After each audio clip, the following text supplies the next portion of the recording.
Welcome to the Nomad Network, your first stop for complete and comprehensive Chicago Bears football coverage. Dive deep into analyses, updates, and all things Bears. Subscribe to our YouTube channel today and never miss a beat. Thank you in advance for your support. We promise to bring you the best because together we're unstoppable. Go Bears!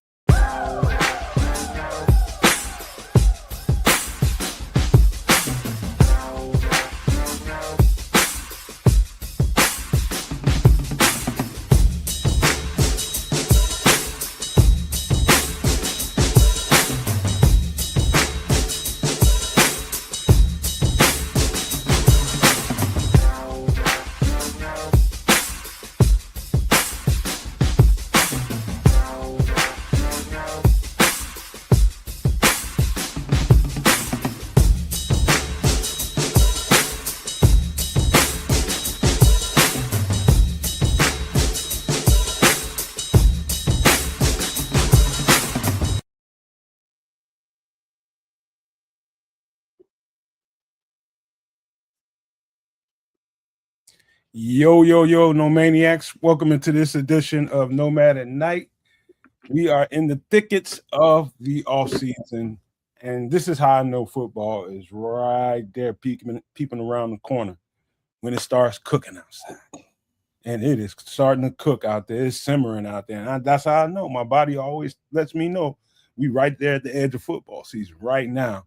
And it's not that far away. I know it's a few weeks from now, 3 or 4 weeks, give or take, but man, it's right around the corner, man. So this is not going to be an empty calorie show, but we don't have a lot.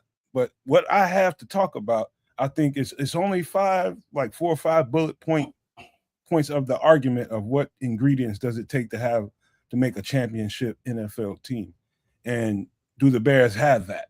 I have 5 nice bullet points to discuss here, but they're simple points, but it's going to, trust me, it's going to bring up some engagement, man. I think we're going to have a nice time talking about that because the opinions will differ.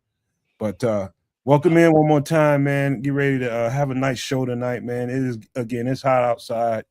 And also, man, I can't wait to get the show done, to be honest with you. Don't tell nobody, but my girlfriend and I, we about to finish the show From. Anybody a fan of that show out there, let me know. But that show is dope. It's real dope, man. If you like different, you like a little sci-fi, you like a little horror mixed in together, that's the kind of show you want, man. It's on MGM Plus. It's just MGM. Man, it's a great show. We're about to finish that up. And I don't know, we're going to do a little Chicago PD, man. We're having a nice little Jameson weekend, me and my girlfriend, man. We're just having a good time trying to stay cool, man. But let me pass the rock on over to Canada, man. Go throw him an alley-oop. Hopefully he ate a salad today and can dunk. No salad today. Today we ate we had a little bit of Indian food today. We went across the board overseas. Something a little bit different, a little bit of vegetarian fare. I had myself a samosa chaat, which is a vegetarian samosa mixed with some like Indian yogurt, some 3 different type of chutneys basically, and they mixed that together, and it was dope, man. Had that on some white rice, and that was it. No meat for your boy today. Just kept it nice and vegetableized, and I'm good to rock, man. At least the chef isn't coming to ruin my situation. I'm well fed and I'm not hungry. You know what I'm saying? But it's Sunday. Welcome in, one and all, to Nomad at Night. We're going to do it again. Leo Reigns, what it do? Smitty Q, what it do?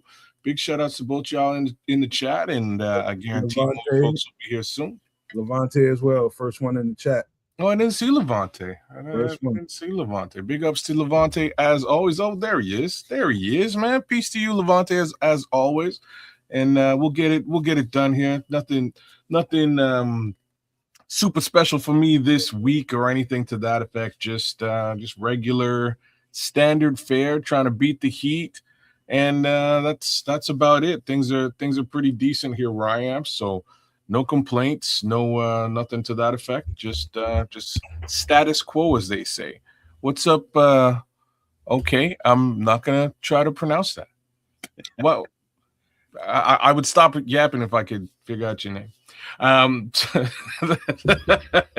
Anyways, Trip, what it do, man? What's going on in your neck of the woods? Oh, it's cool. This is an enjoyable time of the year for man. I like the heat. Less clothing. Always fun to be able to shed some threads and go outside and just let the air, the sun, just wash all over your body. But without being hypocritical, you gotta have AC at night, because sweating when you're trying to sleep, that ain't good for nobody. So yeah, enjoying the time that we have here, the seasons as they are. Yeah, got some editing done. Oh, and shout out to BCP Bears Country Podcast was on there Thursday night with. How did that go, man? I didn't get the chance to jump in. I was on some late night work. I was doing training, clean up to like 2:30 in the morning, man. But I wanted to jump in and say at least what's up. How did it go? It was cool. It was cool. We kicked it. It was at Carl and motherfucking Foster and Pizza the J and Shorty. We talked about various things, and we went into more about the stadium situation, of which more stuff happened since. But yeah, it was a good time. Always going home over there because the chat is it's like Grizz and them and all the regulars, all the scallywags that at the bar. When they come in, you say their name because everybody's at home. So big up to everybody there, and it's Sunday night now, so let's see what's popping as we, I guess, end one week and start another with another month starting this week. All right. Yes, indeed. What happened with me this week? Yeah, of course, more work. Might be just for the it won't change a whole lot, but weekdays I might be occupied, let's just say, during the day. So people that enjoy the the shorts in the middle of the day, I might be away. May not see those until like later on in the afternoon. So they'll come, but a little bit later on in the day. So just be thinking about that. Might have to alter some stuff around, but we'll see when we cross that hurdle. Also, man, I pulled the trigger on a 2010. I think we talked about it a few days ago. Chevy Equinox. Oh, you did pull the trigger. I did. We got it. Yeah, it's a nice vehicle, man. It's got, like I told you, man, it has some of that storm damage. The hail beat it all up. Mm-hmm. Yeah, you're saying you're getting a good deal. Yeah, it's a really good deal, man. I only got it for a few thousand. And it's a nice vehicle, man. But it's got a little, it's a 16-year-old vehicle. So you got to start, thinking about, got a little bit of some kind of little joint problem in the bottom of it, like a ball joint or something. But going to let the mechanic down the street from here put it up in the air and see what's going on with that. Nip that in the bud. I think we got a real good vehicle. Sweet. Good for you, man. Cool. You said 2010? It's 2010, yeah. That's a good year, man. That's a good year. I say that because my Infinity was a 2010, and I love that car with all my heart. She's gone now. Hey, I had a homie that told me to never buy an Infinity or an Acura. What you say? I had a homeboy that told me never buy an Infinity or an Acura because it's kind of difficult to get people to work on. Packing the Mac in the back of the Acura. Your boy don't know what the hell you're talking about. So first off, I think you gotta think. I've seen one of my boys go through that with his Acura. No, man, Acura's Honda. Honda. About the Infinity, you might be right about that. But Infinity is Nissan, and this is why it's not so. Neither one of them is too bad, right? Like so, Acura is Honda. For the most part, the parts are interchangeable. You should be okay. Same thing with an Infinity at a G37, G35, G37 are sort of just luxury equivalent to a Maxima and an Altima. So parts are more or less ubiquitous. If you need to go in, like we got a little spot here. We call it Kenny U Pull because you pull the damn parts yourself. You just go, you just go out there. We got those here. Okay, yeah. Same type of thing. So I rolled down there, found myself a Maxima. I had a little my daughter, man. My daughter left a cheeseburger on the seat, not like you have like an armrest in the middle of your back seat. Right. She left it on there and then closed it up for the winter. So I didn't even know. I came back and it had like fused into the armrest. You know what I'm saying? So like I had to pull that armrest out. I was like, what am I supposed to do? So I went down to Kenny U pulled myself an armrest right out of a Maxima. It's the exact same damn thing. Slid that puppy in and away we go. We're good as new.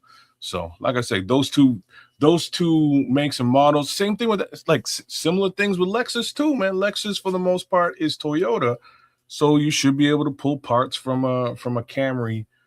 Which is probably your closest to like the 300 series Lexus, but all those three manufacturers are just luxury brand, generally with all-wheel drive case scenario for Honda, Toyota, and Nissan. Yeah, man, it's my Lexus. I never really had a problem, finding people to work on it. One time I think when I first got to Georgia, I ran into somebody because I can't remember exactly what the situation was. He kind of turned me away. I'm just like, really? So yeah, I ain't really. You'll find trouble for people working like the brands. If you got a Jaguar or if you got a Land Rover, and I have a Land Rover, your ass out. You need to go find somebody. You need to find special people. Let me tell you right now. Shout out to the MFs at Hunt Club, Jaguar, Land Rover. Just have to give these guys a bit of props because I ain't never had service like this in my life. I'm just saying, never had service like this. I walk into that joint. First time I went in there, I was scared because like I assumed they're gonna charge me out the nose. Turns out a homeboy from high school works there, so I'm like, great. This guy's working right here. Kyle, what's up? What's up? Like, give me the homeboy discount and all that. So he kind of hooked me up.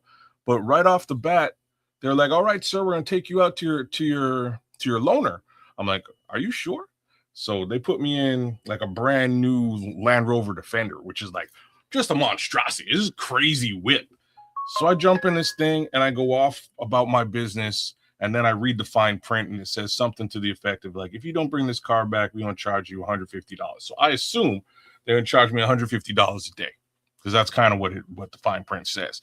So I come back the next day at like 7:30 in the morning, keys. Like, yo, y'all just take this back because I am not trying to pay $150 until per day until my thing is finished. You just take that and let me know when it's finished. I'll get the hell out of here. I'm like, sir, okay, but the whip is yours. You can take it for the week if that's how long it takes us to fix your car. How long is your car going to be in here? We don't know. We tell you when you need to bring the car back, but the car's yours. I'm like, all right. I'm going to backpedal out of here with these keys. Like, you can stop me anytime. Yeah, we're not stopping you, sir. All right. I jump back in this whip and off I go. And that's just the level of treatment they give me every single time. I had another story about that, but I'll leave it for another time, man. But you ever had to and if you never had to do it, you wouldn't know what the pain is like. You get one of these newer model cars with all these key fobs and all this kind of stuff, and lose that. You got one key and you fuck around and lose it if you want to, and see how much it's gonna cost you to get another. Brother, man, I won't, man. I know so much about what you're talking about, man. It's like $1,000.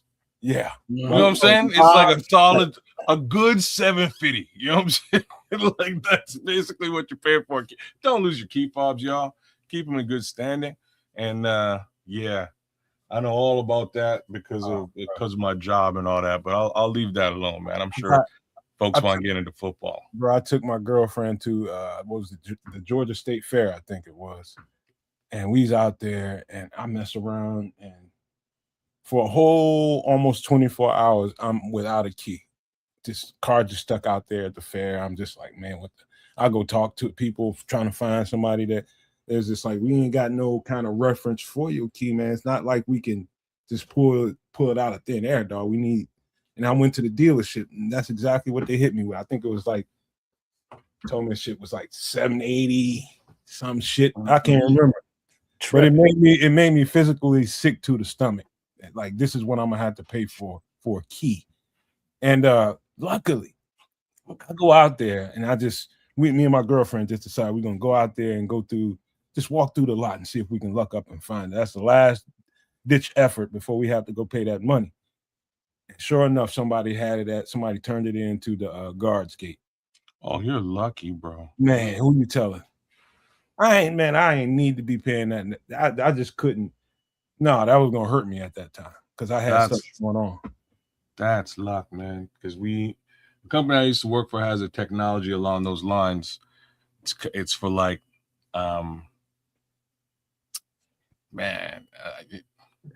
it's for keyless. They call it a keyless car solution. But in the end, fast forwarding through all the BS, basically, high tech as high tech can be. They're just taking your key, putting it in a box, and having like robot arms work your key for you, which is like the most ridiculous thing I've ever heard of in my life. And in the end, they're destroying these people's keys by the thousands. And they would have folks call back. All right, so like we want to cancel. We're not going to use your service anymore. What happens to our keys? Well, your keys are grafted into a box and destroyed. We're sorry. You're going to have to buy yourself a new key. Oh, for real? And these people go nuts. Trust me. It was a big debacle at the organization I was working for.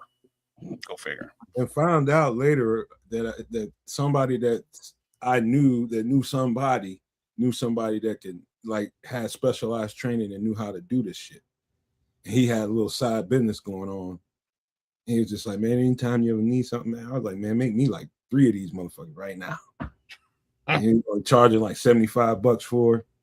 You know what I mean? So I definitely got me some extra keys for that Lexus somewhere around here. But anyway, man, what else went on with me this week, man? It's the heat right now. It's so goddamn oppressive, man, right now. I don't complain about, you understand? I don't get there. I don't care how hot it is. You're not gonna hear me go, damn, it's hot. I'm sorry. Okay. It's hot, like stink outside. Don't get me wrong. You're just not gonna hear me say, I'm not gonna say nothing about it, because I know for almost 9 months out the year, I will be complaining about how cold it is. So you know what I mean? I'll take the heat your whole life, and you still ain't just found symmetry with cold yet. And that's crazy. Brother, I ain't trying. I'm from Jamaica. I'm just saying. I'm not from like. I grew up here and all level of acceptance, man. We live in Chicago, man. You gotta marry that shit, man. No, I did not sign off on the move to Canada. I was just brought here, man. I feel like I was on a slave ship. Man, you have to come to terms, man. I came to terms with it a long time ago. When I was a child, you would go out and you'd go sledding, you go make snowman, you go throw snowballs at your friend, you go play hockey, you go do all these fun things in the winter to get over the fact that it's freezing cold. Now I'm old now. I ain't going outside to play no hockey. I can give a damn about a snowman. I might throw a snowball at you though. That's about as close as it's good. Yeah, from the porch. But kids, you know what? I do feel sorry for people who need that outlet and just need to be moving around and too much enclosure gets to them. I feel for people like that because I'm exactly the opposite. Give me more. Give me more of that. I'm cool with myself. I'm cool with my home. I'm cool with the one I'm with. And it is groovy over here. You know what I mean? It's just, we enjoy it. And so it's a great time for us. I mean, summers and spring and summer is filled with a whole lot more work for me. You know, when you got your own stuff to take care of, you got moms, you got grandma, because she got lazy sons that don't want to look after her. You got all this, you know, she got property. Damn, you calling them out? Yeah, I'm calling them the fuck out, man. They lazy as fuck. Damn.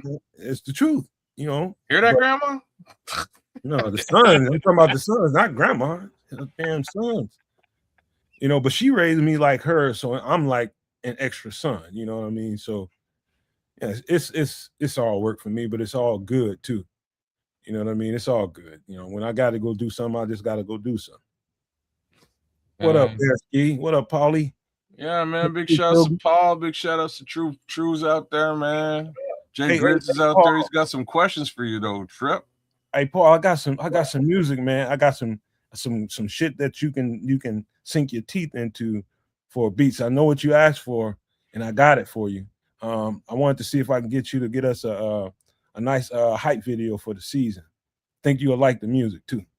Oh, cool. Yeah, you know what, Paul? Yeah, that's a great little hookup.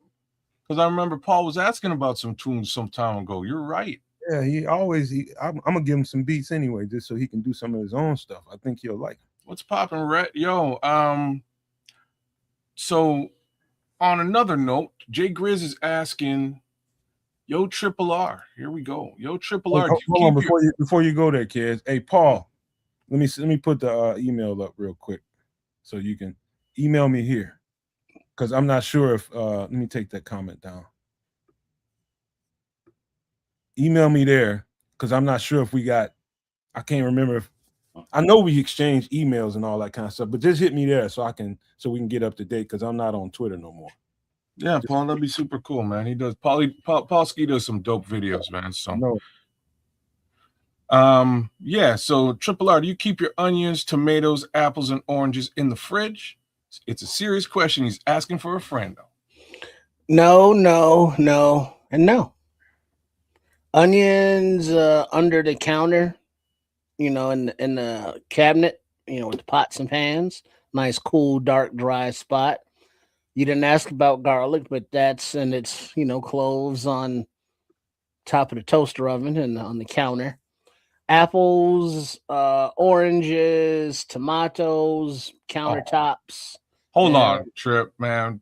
Paul Rodriguez, we love you too, bro. Yeah, man, we got to make sure we give Paul a shout out. What up, Paul? Stop playing, Paul. We got you. And we love you too, brother. Sorry, Trip. Under the counter. What was the first one? Tomatoes, though. Tomatoes. No, you want to leave those on the counter if they're still green. Okay. Because if you put them in the fridge, it'll stop them from ripening.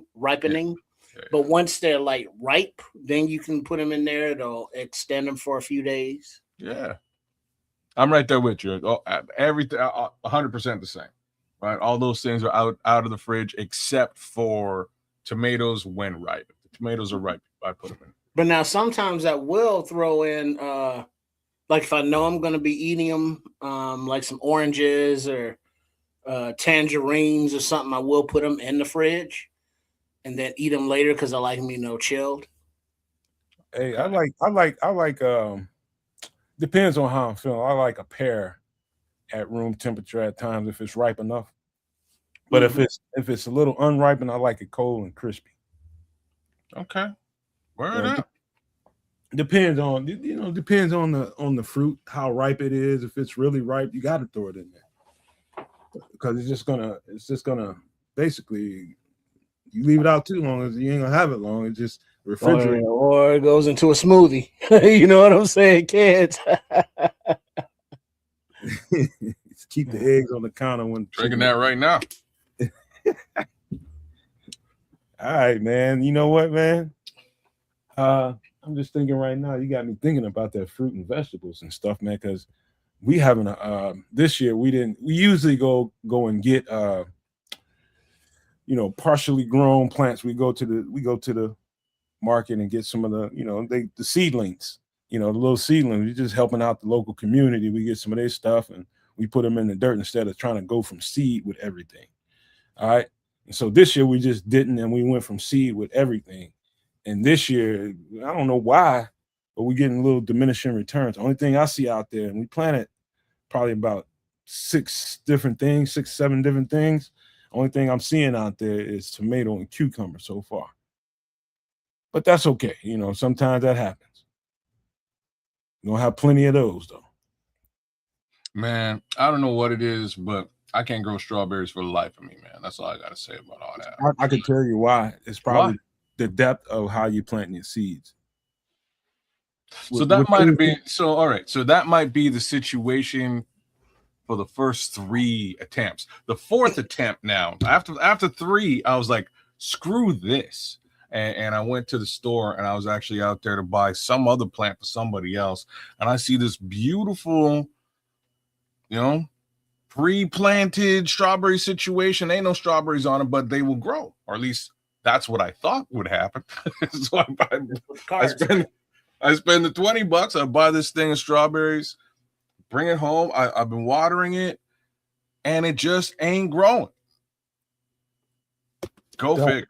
I don't know. Let me tell you something. Those are teeny tiny ass seeds, and all you really do, you need to take like a let's just say a nail file or something, and just go over the dirt lightly. Just make a line, take those little teeny tiny seeds, and just sprinkle them up in there. And I mean, like, you barely scratching the surface level. You know what I mean? You can't like dig a hole and put those little bitty seeds in there and think you're gonna get strawberries. You gotta like basically raise the surface. So you're saying it's too deep? Yes, yeah, it's too much depth. Okay, all right. Guarantee you that's what it is. Shallow line, like you was making a small bumper, like a little toot. All right. Don't dig in the soil, kid. Just take the tip of that nail file and just make a line, and just make a little line. That's all you gotta do. And just sprinkle them bad boys in there, cover them over real quick, throw a little water on it, and just wait. Sound advice, sir. I will take it and run with it. That's I've been here the whole time, motherfucker. How come you didn't say that? Well, what the hell? I thought you just put water on the shit and it grows. This like I didn't realize I needed. Start messing around a little bit more. You'll understand certain things. Like you can put like a green bean damn near anywhere in the ground. That's something gonna most of the time gonna come up. I mean, I don't pretty much how deep you put it in there, it don't matter. It's just a resilient bean. Beans are like that. But like that kind of vegetable, you don't want to get too far away from the surface because the seed is so small. Okay. Well, thank you for that. I didn't realize I needed gardening tech support, but clearly I do. So there's that. Most shit you can just throw some seeds in the ground. Most of that shit will come up, but some shit you cannot. You got to know exactly what kind of depth you need. Interesting. Like I said, I had no idea, but that doesn't explain what's going on with the actual plant that I got going. It's grown. It's just dying, and I hate it. Anyway. I'll tell you what you can do to start it. Now go get some more strawberry seeds. Take a little piece of napkin, throw those strawberry seeds on there, and then fold it over. Fold another piece of the napkin over top of it and just wet it. Germination. Put it on your counter or something. Put it in a Ziploc bag and just see what happens. All right, I've been meaning to give that a shot, actually. So I'll do it because I go through, good Lord only knows how many strawberries in a year. I am a strawberry monster, and it's just the truth. My buddy, speaking of strawberries, was telling me about he's growing strawberries, but white strawberries.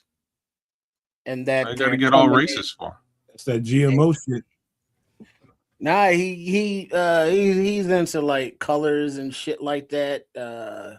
So instead of just your red strawberries, he got some white seeds, some like yellow seeds or something. But this year he's stuck specifically with the whites. But whatever pot or bin that he's using, he's used it before, like last few years for strawberries. And he's saying that they're coming in more than he planted. So as, the developing strawberries kick off those seeds, they're going to be in that soil as well as the ones that you're planting. But his are coming in and he's got the white, big, nice, sweet strawberries, taste like strawberries, that they're white. And Oh, I've seen those, man. Those look delicious. I have to try those. not antique, but there's a word for it. Begins with Yeah. A. You got me. Well, once you get to gardening, I have to defer to. What you ask, Trips? There's a word, something about seeds, and traditional. It's not antique, but there's a word. Original, no. Authentic, no. There's a word, but I can't think of the fucking word now. It's gonna mess with me. I know what you're talking about. It's on the tip of my tongue too, but I know what you mean. Yeah. Somebody help me out, chat. Y'all know what I'm talking about. Ain't nobody know what you're talking about, but you keep going. Aerial. We're with you. Heirloom. Ding, ding, ding, ding. Thank you. See, he went with albino. That's kind of what I was thinking. But hey, why you gotta scare me? Sorry. Well, you gotta get personal. Settle down. I'm sorry. Come on, Smitty. That's not cool. I mean, you be out there in the middle of the road and be fog coming through, and it's like, what was that? And it's like, it'd be one of them. Sorry, I just got a flashback to the movie Me, Myself, and Irene with Whitey the albino, which is great. Mm-hmm. That was a great little addition to the film. Real talk, Trips, man. Grab some of them shits for your little seed bank, man. Your little seed bank. I don't have a seed bank. He does. But that's something that he did have. He got one of those little, it wasn't made for seeds, but it's something with a lot of little compartments, like the little medicine dispensers, like if you need going away for 14 days or whatever. It's got the little individual compartments for your pills. He's got those labeled with different seeds, for your go bag. I'll tell you one of the weird things and sometimes cool things about Mother Nature. I always talk to y'all about how many critters we got running around. It's like Wild Kingdom in my damn backyard, and they're always fighting something, trying to get in there and get into the garden. And sometimes, just a byproduct of some of that critter fighting, some of them critters get in there and get a hold of some shit. We only planted like 3, maybe 4 tomato plants. My girlfriend just came in there and she says like 10 something plants out there. And she's like, I know we didn't plant. I was like, them damn squirrels in there eating tomatoes and dropping seeds, and just tomato plants are springing up this year. And nature taking this course. Perfect. And at the perfect time when we're not having a good harvest, we're not having a good planting season, here they come. We about to have a boom in tomatoes. Oh, would you look at that? That's cool. Hey, byproduct. It's wild. That is cool, man. Oh, come on, Smitty Q. Damn. He said, I didn't tell you I almost had to whoop a brother at the gas pump in South Dakota, of all places. I bet it wasn't no brother crime in South Dakota. We all just get along. What was he up to? Probably hey, at the gas pump, who knows? He was getting off the road, who knows what substances they doing, talking all crazy. You just trying to gas up, clean off your windshield, mind your own goddamn business. And here they come talking crazy. What up, Liberty's Outlook? Been a while since I've seen you. What up? Hey, Scrolls. Red Baron. All right, man. Y'all ready to kick off this conversation? Because what I'm gonna do is I'm gonna bring up what I did, my homework, and I sat down and gave it some thought on what I've always noticed about championship teams. And we can agree or disagree about my points if y'all want to. But I'll just break down one point at a time, and we'll get into a nuanced discussion about that particular point. And so we're just going to start this one off real easy. The most obvious thing in the world, one of the most important things you got to have with the championship roster, do you have a championship team in your midst, is do you have an elite quarterback? So that's the first question. Does Chicago have an elite quarterback? And I'm just going to save my commentary until we get back to me. Go ahead, kids. Be as nuanced as you want to be about that. Yeah. Like the kid is on the cusp, in my opinion. There's a little bit of work that needs to be done. He's either on the cusp or he's already elite. No, like when I say he's on the cusp, There's just a couple of things he needs to clean up. And I think he has. And not only do I think he has, I just thought that he would need this off season to clean those things up. So I wasn't 100% sure if we would have one last year. Turns out he showed us the hard part of quarterbacking, which is clutch gene, right? And I've said this in the past. I say he's kind of reverse Jay Cutler. He has the clutch gene that, like, when shit hits the fan, he'll put the cape on and save the day. And that's the hardest part. It's the little things that he needs to get a little bit better at. And all that takes, in my opinion, is more knowledge and more understanding of what his head coach wants to do, as well as foot placement and focus. And if he spends some time on any one of those things, I think we're good to go. So I'm going to I knock on wood and say that we're not only do we have an elite quarterback, but we're going to see elite quarterback play in 2026. Yeah, I think he is developing into an elite quarterback, meaning that, remember, the last season, how many games did the offense, just take a pass on the first half? And, there's a lot of points that was left on the field, leaving, the team in precarious situations for the second half, needing those comebacks.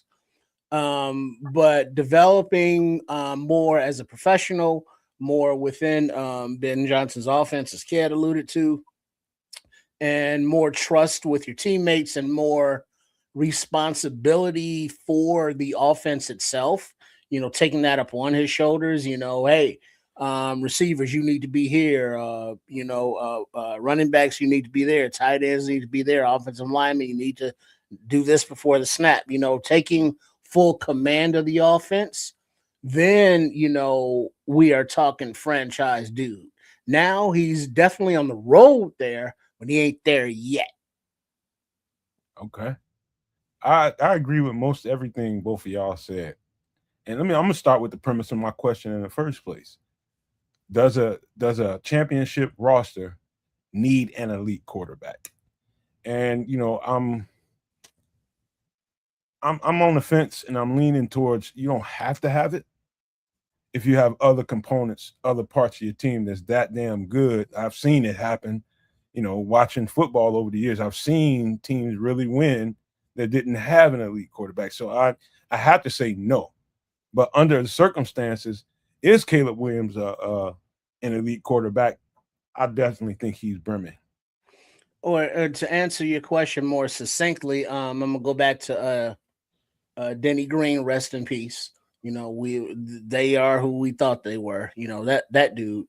But his expression back in the day with Dante Culpepper and Randy Moss was, the quarterback doesn't have to be, I'm paraphrasing, but a professional, race car driver. All he got to do is drive the bus. So the quarterback doesn't necessarily have to be elite as long as he can just get the ball to the playmakers. If that means a 5-yard pass that goes for 95 yards, cool. That's a 95-yard touchdown pass. Yay. But we know what it is. So being elite, will be better helpful, but having to be elite, not necessary. I think with an elite quarterback, what it does for you is you might have been like one of those teams that you might have been a canary in the coal mine. You know what I mean? That team, you just happen to be having this quarterback that can manage the game well enough to get you over the top, and you can win one. And then what do you do from there? You keep that quarterback and try to do that shit again? Probably not. You're probably looking for another quarterback, and then you got that conundrum. And so are you a championship team that can turn into a dynasty? Probably not until you get that elite quarterback. And so what that elite quarterback can do for you is you talking about multiple championships. Well, look at you just read Barron's mind, or he read yours. Great minds. The comment, you don't need an elite quarterback to win a Super Bowl, but you need one to be a dynasty. That's true. That's the difference. That's a huge comment, man, because I You can don't. get one this year, but what about in the next couple while that window is still open? Has there ever been a defensive Super Bowl winning dynasty? Yeah, Who? Baltimore Ravens. Not a dynasty, but I would also say that about some of those Patriot squads. It wasn't like Tom Brady was just tearing the world apart. Who is the quarterback when Ray Lewis was on Baltimore? Probably Joe Flacco.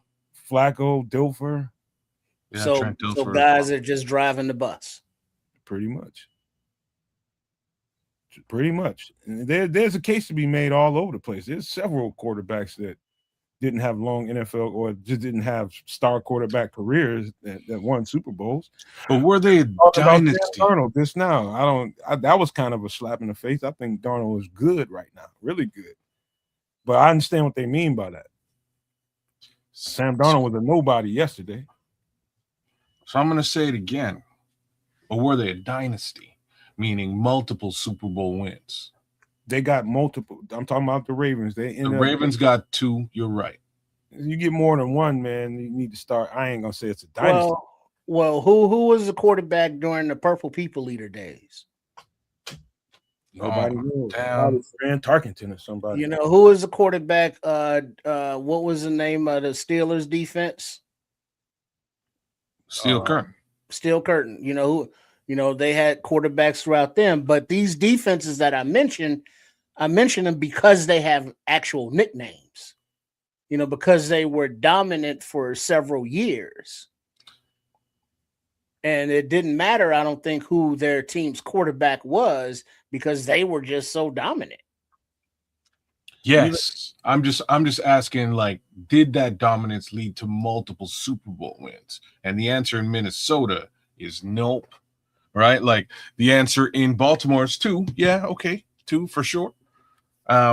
Pittsburgh, I think was more than 1 as well. It's an interesting look, man. And the Boom people in Seattle, Legion of Boom. Well, like I don't think you can say that Russell Wilson is an absolute buster. But franchise or he's good. Perfect scenario. Even though we only got 1 out of that team, like if they could have kept the Bears together and that whole rift between Dick and Buddy would have never happened, and they would have that's 3 or 4 Super Bowls easily. Well, the defense was intact in '86, right? Unfortunately, Walter wasn't healthy in '86. He just wasn't. It was more Neil Anderson than anything else. It was going in another direction because of the rift between Buddy and Dick. That did not help. Yeah, that put the nail in that coffin. Yeah, plus Walter not being there too. But they were at the point where Walter wasn't he wasn't the Walter of. Well, I wouldn't even. Walter had a lot of miles on those legs. I wouldn't even say that, but like. Neil Anderson was a bad MF too. Like nobody talks about Neil Anderson, man. Neil Anderson was a bad MF. Because it was like what he was like bad for 2 seasons, 2.5 seasons. That's about it. Yeah. You know what I mean? That wasn't long enough to get talked about like that. That's fair. There's another one. I like this one here, Jay Grizz. That's right on point. The Buck. That's Let's see the Tampa. You know what? Bucks both of those teams were, defense. man. But Tampa only won the one time. The Giants won twice, and it sure as hell wasn't Eli Manning's fault.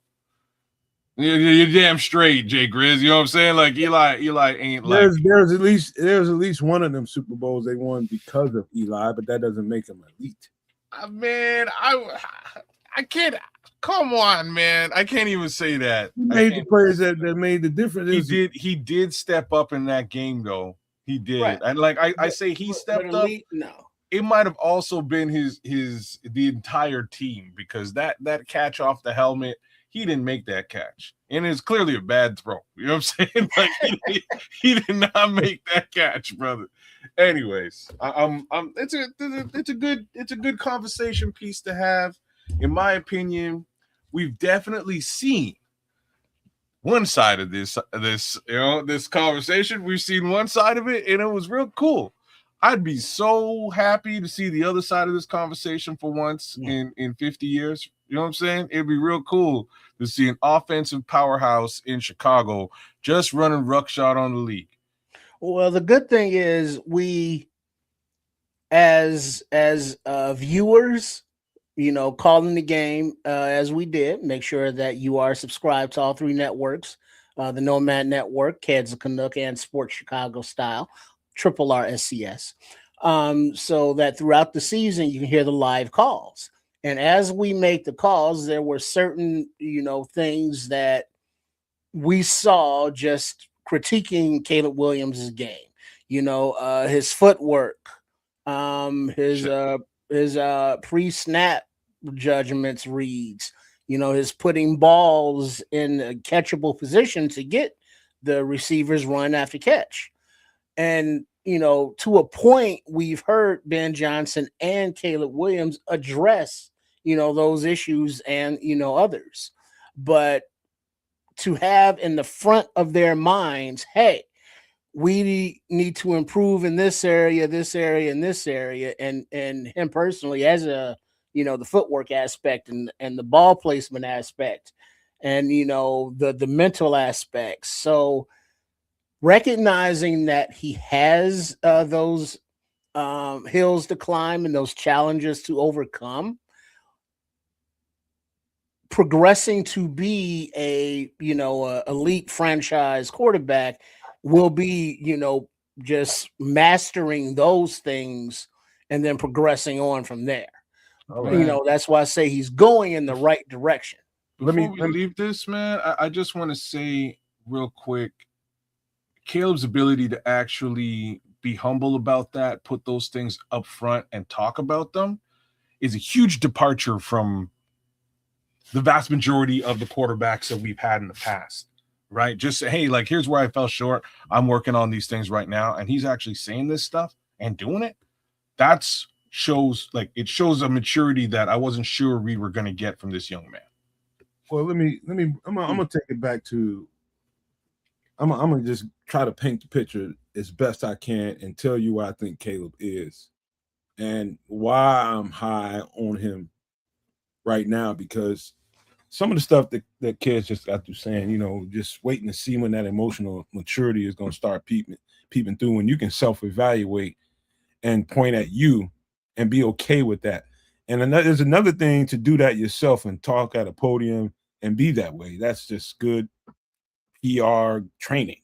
That's what that is. But when you're in the building and out there on the field and that coach is lighting into your ass, when I tell you he's in your ass, he's in it. I can listen to some of that conversation during the same stuff you were listening to, kids. And I know that it was a point where he almost broke because Ben Johnson was on him. And it was starting to get to the point, like, just listening to him talk, he was just, I'm not sure if this guy even likes me. And that can happen. Brother, man. He'll admit that too. This is where I'm seeing the maturity. Yeah. That happens all the time in good coach, athlete relationships, man. It's so harsh and so judgmental at times. You're not sure if, like, man, this dude keep riding me like this, man.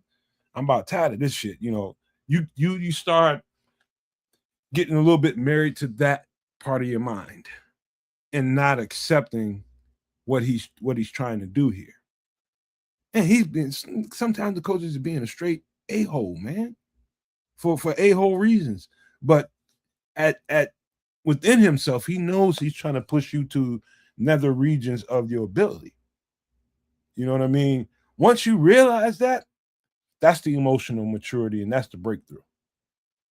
And that's when you can absorb information and take it on the sleeve. Everything ain't a personal dig, and you don't take that home with you. You don't put that shit in your wallet and carry it around with you. But you listen. Okay, what's he trying to get? What's he trying to get out of me? That kind of thing, I can tell right now just listening to Caleb talk. I know that ain't just him jaw-jacking at the podium. No, that's real. That's going on inside the building and on that practice field. He's going to push Caleb until, it might be a point where Caleb get to a point where he can't take it no more, and it might be a little back and forth between them, but they'll fix that. That'll happen at some point for sure. It happens in every good player, coach quarterback relationship. That is going to happen. Trust me when I tell you. They're gonna bite at each other. Trust me. I have a strange feeling that they won't, and there's one reason why. We'll see, and odds are he's 100% right. But the reason why I feel like he probably won't do that bite back thing or get frustrated in that regards and lash out is because he actually believes in what this guy is doing. That don't mean he won't bite back. You don't think so, eh? Well, no. Remember last year there was some frustrating times on offense, and Caleb had that look like, "Fuck, what's going on here?" I don't know if it was Johnson with had that Ben, one look, but the process of maturation and growing together and building that relationship is when we know that Caleb Williams is very receptive to coaching. He's very open. But the times when shit is hitting the fan and it's very frustrating and it's very hard and something, there's a hurdle that he's just not overcoming. And now Ben Johnson is still pushing and pushing. And then there's that breaking point that as a human being we all have. But then that's the push-pull. Now, as a good coach, as a good offensive mind, you have to go, okay, all right, I found this breaking point. Let me pull it back a little bit. Let me reframe, refocus, let him catch his breath, and then take it from there. So it's always going to be, how much can I push this guy? How much can I push this guy? How much can I push this guy? And it's like, yeah, keep pushing, keep pushing, keep pushing. But it gets to a point, it's like, hey, stop pushing me, or at least slow down. So it's that building of that relationship. And because I'm sure Andy Reid knows how much he can push or Kermit the Frog over there. I'm sure Bill Belichick knew how much he could push Brady, because they went to that point. To get to that point, you won't never know until you go too far. Right. You won't never find that balance unless you push it over the edge a little bit. Now you know what to do and what not to do. Rein it in. It's gonna be a couple times, and it's gonna probably happen live on TV where everybody's seeing. It's gonna be some FUs get thrown around. It's gonna happen, man. Trust me. But it ain't the worst thing in the world. But the point is, him being receptive to it is the number one thing, and not taking it personal. Because I guess Ben came on like a lion, bro. I mean, no pun intended, but he came on really, really strong with Caleb and was really, really critical of him in his game. And, he didn't know what to do with that at first, because the little honeymoon was over at the podium. Then when Ben Johnson got the job, once they got in that building, he was on that behind, bro. And so, that part I feel pretty confident about. That marriage is just gonna blossom, man. They're gonna love each other for probably the rest of their lives, as men. But the other thing too is Caleb Williams. I don't know when I start really seeing it. I think sometime last year. It was a couple of games here or there start peeping through for me. But more importantly, this year is when I really saw the signs. And I'm just like, oh. I don't remember what game particularly, but it started to grow after that, and just started to grow and things start to manifest. Probably was after that bye week or something. I just want to believe it was that time. But I start to see things in him, and I start to see him start to dictate, instead of the game being dictated to him, he started to dictate a little bit. And it was great growth. And I'm like, okay, I'm seeing it once. Boom, I'm seeing it again. Then I'm seeing it 3 times and 4 times. I'm just like, man, this dude, the moxie started to come out. The true moxie of greatness starts to peek through. And my question is, why I'm not saying he's elite yet, is stack that season. Stack that season. Go right on top of that season with some more of that. Give me that again, and that's when I'm going. That's an elite quarterback right there. He's right there, peeping right through there. I want to call it for him right now, but he's just right there, in my opinion. He's just right there. And Like I'm just keeping it a buck right now. And that's cool. I think he's ahead of that. And the only, you know me, man, I'm usually the guy to say wait and see. We'll see what it looks like and all that, especially with this defensive case scenario. But with the quarterback, I wasn't sure what I was getting last year, and he showed me a little bit more. The stuff he needs to deal with now is he just needed to believe in the system. He needed to believe in the head coach, and he's going to buckle down and clean up the footwork and the other little things. I know he is, because he knows what the problems are, right? So I think he's going to come through and actually do the job and do it so well that it puts the league on real notice that the Bears are effing here now. This is the best question I've seen in here so far. Shout out to Jay Grizz for this one. And this one might surprise y'all with my answer, but Jay Grizz says, do y'all feel like Caleb has full autonomy with the offense and Ben allows him to audible out of every and any play that Caleb sees fit at the line of scrimmage? I'm going to just say yes and no. Yeah, I'm going with no. Yeah, I'm going with their planned like pre-snap reads to audible into, but as far as just changing the play, yeah, I don't think we're there yet. I think he has some flexibility at the line of scrimmage. He has to have some. You have to give him some rope, but the full autonomy at the line of scrimmage, nah, I don't think he's getting all of that yet. I don't think he's got well enough grasp of the system yet. I don't think the system's even in place like that yet, right? Like, to my understanding, they were still doing installs in the playoffs, right? So, I think by 2027, again, back with that year for me, I think by 2027, the kid will have a full understanding of Ben Johnson's offense and be able to execute it inside out and backwards. I think he needs one more full year in that system because, in my opinion, I don't think the system is fully implemented yet. Oh, no. Yeah, they're definitely still working a lot of kinks out with that in that regard. So I don't think there's no way he's got full autonomy at the line of scrimmage. He has some autonomy. If they seeing stuff and they talking about stuff in during practice that week and they doing film session, hey Caleb, you see this, and I call that. If you see something at the line of scrimmage that makes you think otherwise, trust your gut. It's probably some of that built in, but this is what Scrolls is saying here. He's saying he allows Caleb to go to plan B, but best believe plan B is still Ben's plan. Like Ben has it built in there for sure. That's a good way to say it, Scrolls. Yeah. Right. You know, we see a lot and talk a lot about the 12, 13 personnel tight ends and all that. But I'm thinking that Ben Johnson has a plan for like a 5 wide, set. Now that he actually has 5 wide receivers that he could probably, do things with. A package of plays where it's like, all right, we need to hurry up. 5 wide, no tight ends, just all wide receivers, and let's run it. I don't think we've even seen that from this offense yet. Here go Grizz with another interesting comment. Jay Grizz says, well, I think that's when we'll begin to see Ben and Caleb bump heads in the future.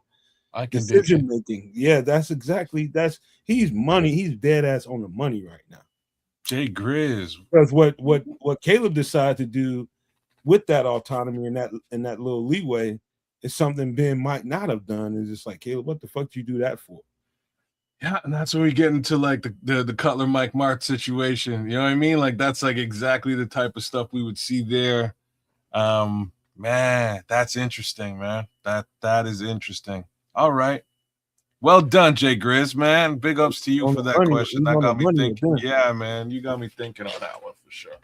All right, but just to finish up the Caleb conversation, he's right there, man. And I think at some point during this season, he can turn that corner, man. Depending on how I think it comes down to how much Ben is constantly installing and changing things up. I think just to understand the West Coast offense is the fundamentals of it. I think Caleb understands it. The nuances of Ben's offense within the West Coast is what Caleb is learning. The thoughts and the concepts when he sees this front, when he sees this coverage, there's different things, there's different things that happens that they won't be. I just say they probably about 30-35% right with each other, maybe 40. And I think they got that much space to cover. I mean, ground to cover to get where they need to be at. And so what that means, how much time y'all think it is, I don't know. But anything can happen during the season where Ben can feel confident enough with Caleb and he's making the right decisions, or he just loosens the reins and say, you know what? I know we talked about it all week, but if they show you this front and you think that you can get something, go for it. There's probably a lot of that going on now, but he's still learning the rudiments of this offense right now, so you can't do that much. You gotta stay within the structure. 100%. Like I said, I think there's built-in backdoors within the structure that he can access, but when he gets into full freestyle mode is a whole other story. I think that's probably a year to go. We're probably a year out. Damn. Right. You want to hear a more interesting point of what I think it takes to be a championship roster? This is going to be interesting for a couple reasons, but I'm going to go ahead and lay it out there for you. Got to have a dominant defense that excels in the red zone. You can have a dominant defense and be poop butt when it comes to the red zone. They just give it up. Are you talking about bend but don't break? Yeah. You got to have somebody, you got to have the kind of defense, and they all have to have a mindset of we clamp down when we're in this part of the field. We give up nothing. Every blade of grass gets contested.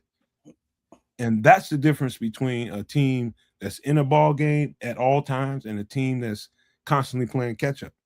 If every time they get in the red zone, they can put 6 up on the board, you basically in a shootout for the whole game. You in trouble. If you can't stop teams in the red zone, you don't have an elite dominant defense. I think we did pretty well last year in the red zone, to be honest with you. A lot of turnovers came out of the woodwork. I think we did okay. Do you agree with the premise? Oh, for sure. Okay. Right. You can teams are going to get you one way by hook or by crook, right? They're going to get you. They're going to put yardage on you. It's just how the world works. If you can prevent them from scoring, you win. Right. And that's really the moral of this story. So I'm with you 100% on this one. Go ahead, Trish. What do you think about that? I get it. Bend but don't break. You give up yards but not points. I would prefer, I think as we all would, a dominating defense. And yeah, I'm greedy. And I also want an offense that's putting up points. Is that too much to ask, Kedz? Can we get them both?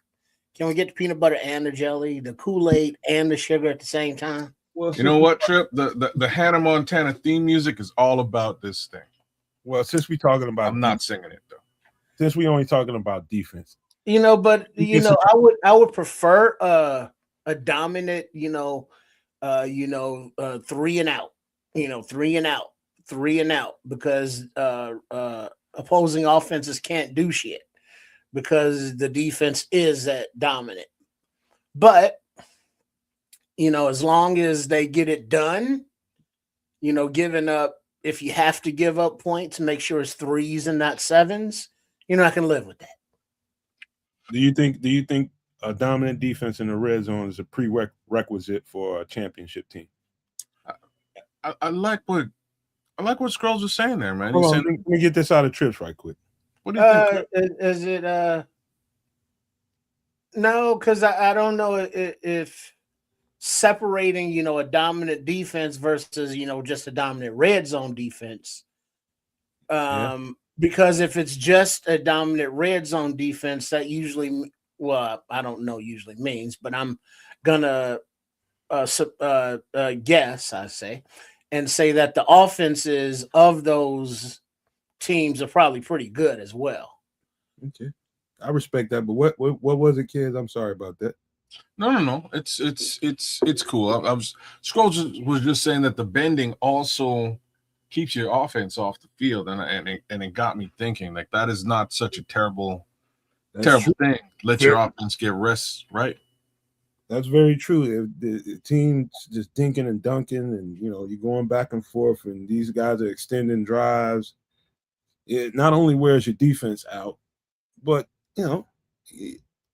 Wait. You all are talking about opposite things. no, he's talking Kedz about is talking about. From my understanding, Kedz is talking about if the defense is going, getting 3 and outs, you're putting the offense back on the field, meaning you're going to tire out the offense. no. The offense ain't getting that many opportunities because the other offense is on the field. So it's giving your opportunity. It's giving your offense the opportunity to rest while that bend is occurring. So basically, Kedz is saying, let the defense bend a little bit to give Caleb and the crew chance to catch their breath. Whereas I think I'm saying, hey, if the defense can get 3 and out, and the offense is going on long drives, they might be tired, but okay. As long as you're getting in the end zone, I don't care. That's kind of backwards. On an average, which side of the ball on a team do you think plays the most football? Offense or defense?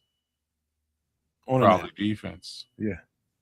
So the offense necessarily doesn't need that rest. It's right. And like Red Baron is saying, you want your offense on the field as much as possible. Exactly. Mm-hmm. That means the defense could be fresh as daisies come the fourth quarter, but the offense, is like, please give me some Gatorade, some saline shots or something. Cool. Because then that means that more than likely your team is ahead. This is So the idea is if the other team's offense is out there matriculating the ball down the field, our defense is bending but not breaking. They stiffen up and clamping up in the red zone. That's good. But it's still leaving your offense is going to get less and less opportunities to, do what they got to do. Smitty talking like a coach right there. He say you never get tired with the ball. You don't ever. They don't need a rest. It's the defense that needs the rest. Because when you look at the stats at the end of the game and you say, all right, offensive lineman ran 32 plays versus a defensive lineman running 32 plays. And it's like, that defensive lineman got his hands on his hips, bent over at the waist after 32 plays. Whereas the offense, they just getting a ladder built up. Yeah, man. So I think you need that component to be a championship level team, a team that can keep you to 3. If you do get into our territory, you get to our side of the field, we can keep you to 3. You're not getting 6 every time you come down the field. I think that's a championship prerequisite. Do you guys believe that? Yeah.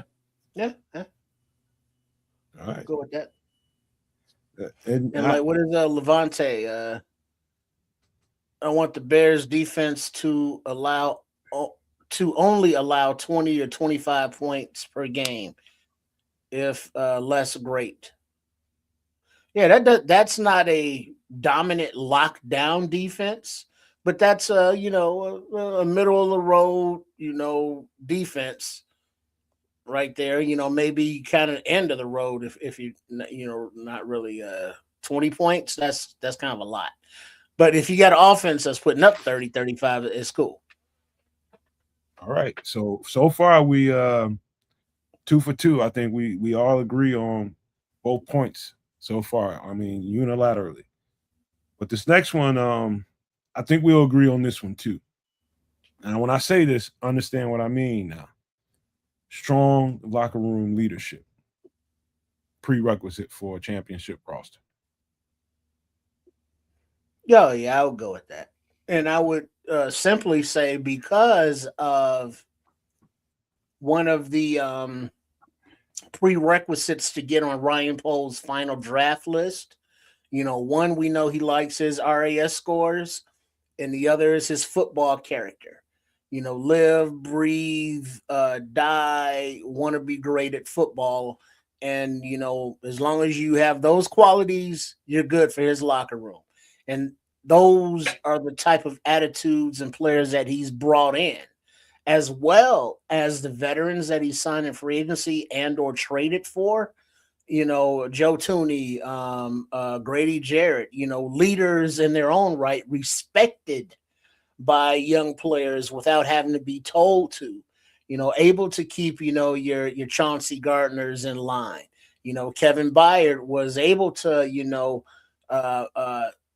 mentor Tyreek Stevenson a little bit, so I think, yes, we got that in spades. Do we? Maybe we do. I think it is an important factor. I think overall you have to have good locker room culture and leadership. I think you named a couple of areas where we do. I do miss Kevin Byard, man. I have to say that in this respect. I think he was a huge proponent of culture and locker room leadership, especially for the secondary. One would like to think that maybe Jalen Johnson, being the older statesman in that secondary, might take up the reins and help help be that leader. Time will tell. We'll see. But I do think it's an important proponent to winning a Super Bowl. You do have to have some level of locker room leadership to help the message from the head coach and the DC, OCDC just resonate throughout the rest of the team. I think this is probably outside of the amount of talent you accumulate, and I ain't gonna say outside of that. I said right. It's a part of that, right? Like you have to have that. That's a part. Right there with the top tier things that you have to have. I think now when I say locker room leadership, first of all, it starts with veterans and coaches. Them two together, the veterans and the coaches. There's a point where the coaches, they're going to bark out instructions on how they expect this program to be run. And this is how it has to be. This is what it looks like. This is what we want, right? That's what the coaches, they lay down the bar. And it's up to them who, pick their leadership in the locker room. You expect them to, and it comes in different ways. Now, I want people to understand it's not always this big, strong bully that can kick everybody's ass in the locker room, even though you probably might need that at some point during the season because you got a bunch of young players that need to be led sometimes, you know what I mean? So you have to have a certain amount of that going on, as well as people that can just really captivate the ears and can really, get to some people. Let's just say, the Bears are having a good season this year, but starting to see a little bit of fracture. Let's just say the ball's not getting distributed well enough and people are starting to complain and you're starting to get a little animus amongst the pack. All right, and you're starting to be like, all right, man, we're going to pull him to the side, man. Now you got to have the leaders that be able to sit him down or those guys down and say, man, look, blah, blah, blah, blah. And that player has to be receptive. So do you have the kind of players that can be led and can be coached? Tripp just spoke to that kind of a little bit. They're looking for guys that have a certain kind of mentality. Guys that, that just love football and they want that kind of, atmosphere. Now, you got that going on. You also have to have guys that can, even the younger guys, they have to plan for their time to lead too. So are they taking the keys that are given to them by some of these veterans? The notes, you got to take some mental notes on how to do this because one day you're going to be that guy. Do you have the kind of guys coming in the locker room that can become that guy? And so when you start talking about can we win one now, that's one thing. Can we sustain that winning and get championships over multiple years? That's determined on what kind of guys you're bringing into the locker room. Can they develop into leaders? So you bringing in, you got veterans in here. You might, if you brought them in, some of the guys you might have had, that's going to change. The guard is going to change. But I do think that's a very important part of being a championship roster. Those veterans, those leaders, everybody's not a leader. Number one, I don't care how good he is, how talented he is. Some of them just flat out ain't never going to be a leader. But then you got some of those people that are naturally born to do that. If that's strong, I just tell you this, there's no limit to what they can pull out of each other. You know what I mean? Levels of greatness that can come out of guys if you got the right leadership around you. A guy that might not even think much of himself, but he can play at a high level. But how can you pull that extra juice out of him? The right veteran can do that. That's how important it is. And that's that player, or, you know, that number 20. I can't think of his name right off the top of my head. Making plays when you need to make them. Number 20 is who? Nashawn Wright? No. Receiver. You're talking the receiver. Yeah. What's his name? Oh, Jade.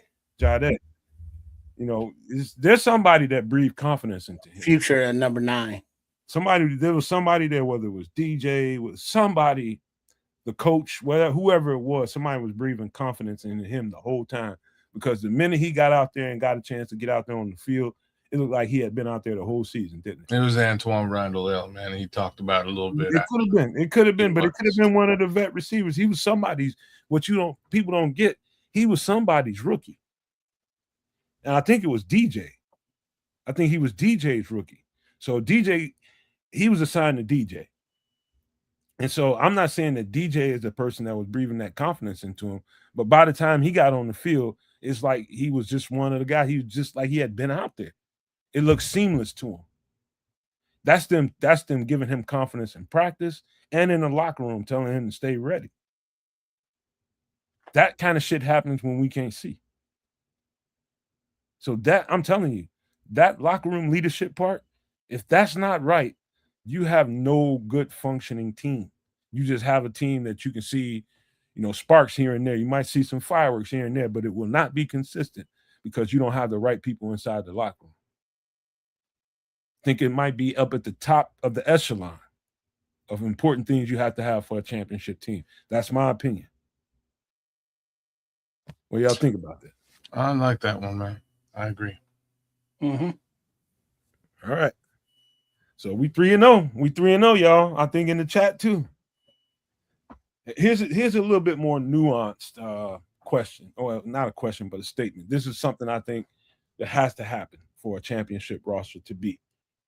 And that is heavy strategic investment in premium positions. And what I think about the premium positions, I think those are the trenches. Offensive line, defensive line, pass rushers. Do you think we've done what we need to do? Do you think we're there? No. Okay. I think we've done a heck of a job on the offensive line. There's still work to do. I think we spent a lot of money and made a lot of investments on the defensive line, and there's still work to do. Well, let me reel you back right quick, Kedz, before you go into that. Do you think it's a prerequisite for a champion?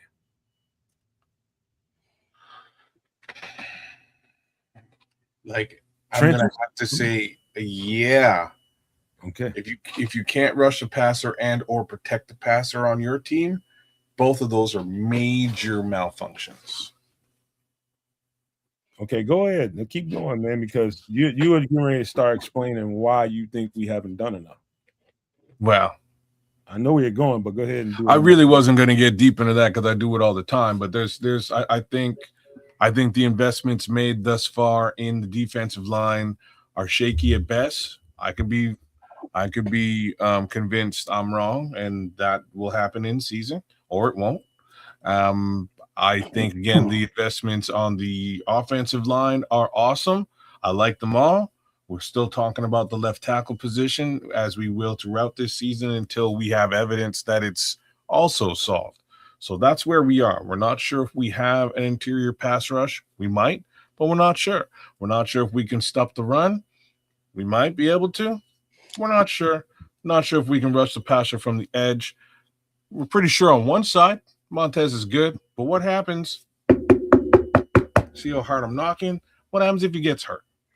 If Montez gets hurt, we're in a bad way, y'all. Like, I'm just putting that out there. We're in a bad way. So I don't think we quite have, and this is not taking anything away from Austin Booker. I expect him to take off this year just because he has no other choice, like straight up and down. He needs to. He's been given the brass ring to take, and I think he'll take it. And I think he'll do real well with it. We only got to see a piece of him last season, and what we did get to see, I think everyone was pretty pleased with.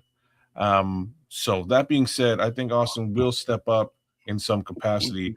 I've started to lean on a little bit to the center because, like, that interior. Because I don't know. I'm worried about Javon. I'm worried about Grady's health. I'm not sure.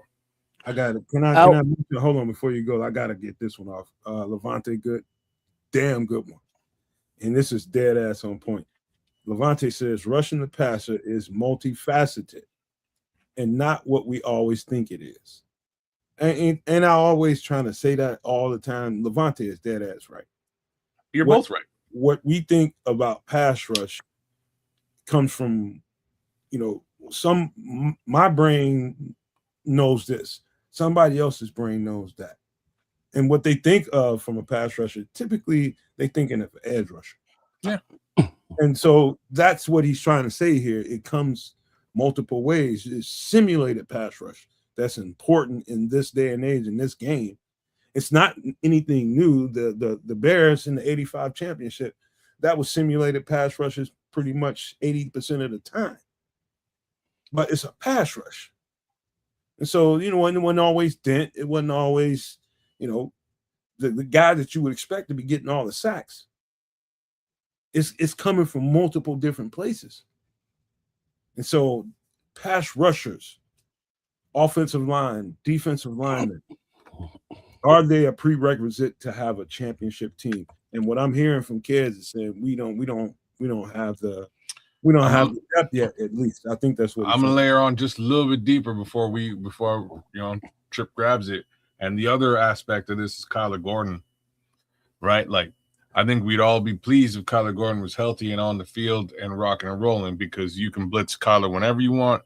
Kyler fast. Kyler gets the job done. He's a heat-seeking missile no matter what direction you're pointing him in. But he's also not 100% going into this season. Going into training camp, damn it. Hey, kid, keep it going for a second. I got to pop out right quick. Sure. There's a bunch of question marks regarding that pass rush that interests me, that need answering. And again, on the offensive line, we got a little work to do on that left, but I also think that one's going to be solved. So we'll see. Trip? Trenches, necessary. Both sides of the ball, yes, excuse me. And as far as has Ryan Poles invested enough in the trenches, offensive line wise, I would say yes, but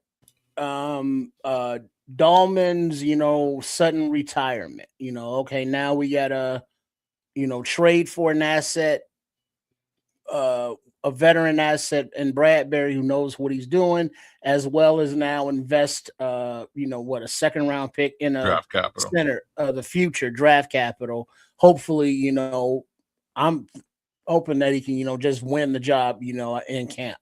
And then you look at left tackle and it's like, oh, we give all the praise to this 5th round left tackle. Fine, cool. And it's like, well, we know we need an upgrade, so let's go ahead and spend a second. It wasn't Ozzy's second round, draft pick. And then it's like, all right, but he gets hurt. So it's like the expenditures have been there, but the results have not. And then the defensive line, Pickens and Dexter were second, 3rd round picks, what have you. You would expect more from them. And while Dexter has been okay, we're in year 3, year 4, and he's still talking about, well, yeah, I'm gonna get this get off thing one day. And the amount of contracts that have not seen fruit or bared fruit in Dio and Jarrett, the beginning of the year, because of injury, shit happens.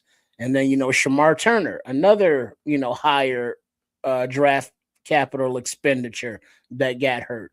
So it's like that Poles has been attempting to throw resources. It's just none of them have really panned out the way we want to, as far as the draft capital that has been spent. Draft capital and regular capital. I can't. Yeah, and that's what I'm saying. Like, I can't fault Ryan Poles for spending that. He spent the money. Ron, like I gotta shut up and just give Ron some love. Just give me a second. Give me a second here. Let me give Ron a little bit of love if I can find the media. I never know what this shit is. This is Nomad's. Oh, shout out to Ron. I see that. Yeah, man. give him a little bit of love, man. I'm trying to find the link, man. I don't know where it's at. What happened? Ron just renewed his membership. He needs a little bit of love. Oh, wait a minute. You trying to get the hold on. I know what you're looking for. You should. That's for super chats, but we'll do it for him just because we love him. Yeah, you gotta give him a little bit of love. Yeah, it's not a super chat though.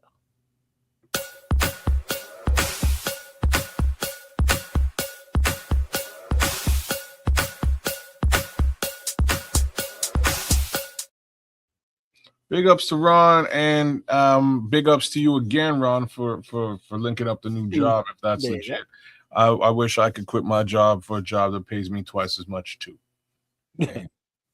That's always on the docket. But all right. So I think we somewhat agree. And I don't know what did Tripp say about the. He basically said the same damn thing. I'm saying, like he neither one of us can fault Ryan Poles for the investment on either sides of the trenches. It's really a question of results. Are the results there at this present moment? Not exactly. And again, we're gonna need some. We're gonna need to get into the season to really see, what the reality is. Right? Like that's kind of where we are.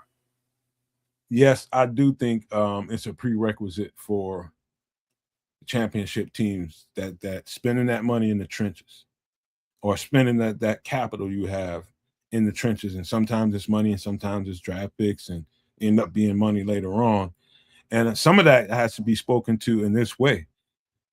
Do you pay the right people? And that's part of the investment.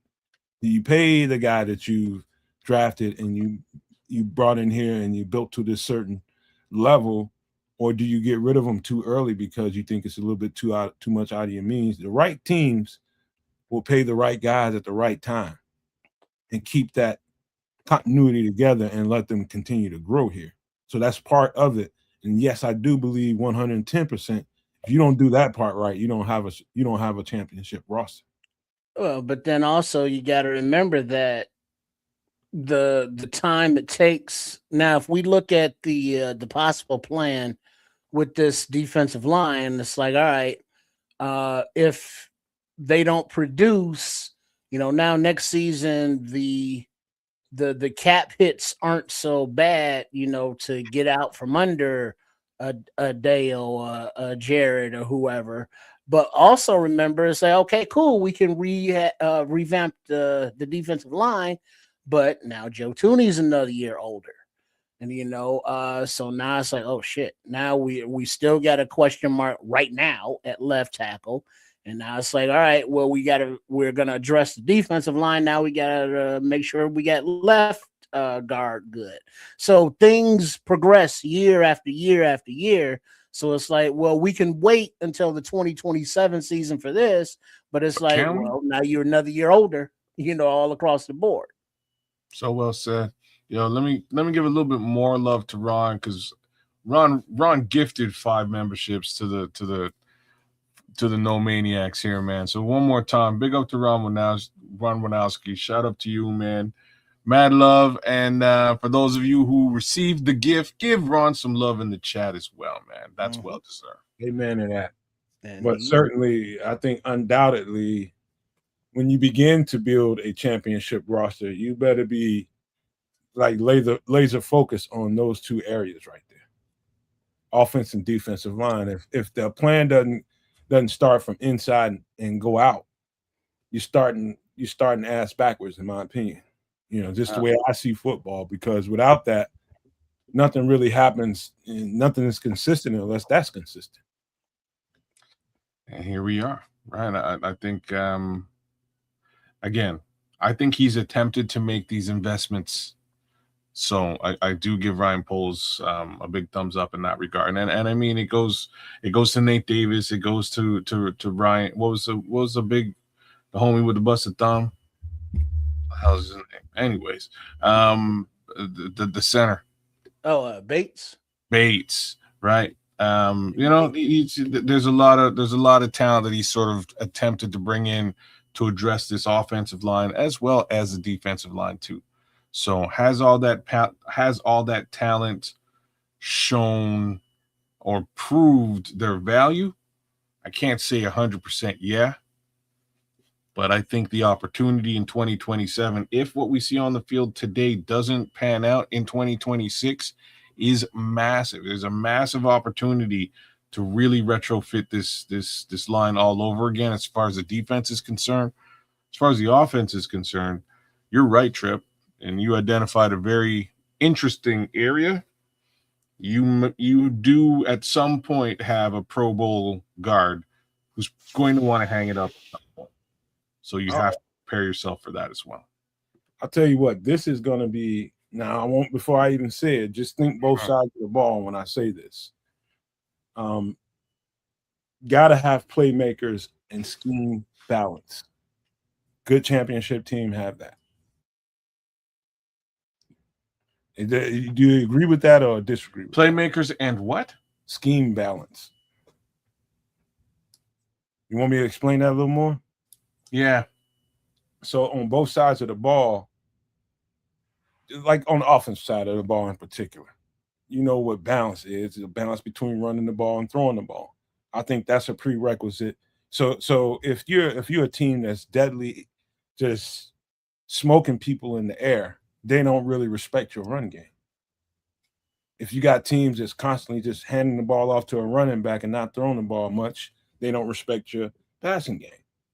And the balance comes, and the deadlier teams have that to that's a component that comes built in. You got to respect every blade of grass, every positional player that can put the ball in their hands. You got to respect it all.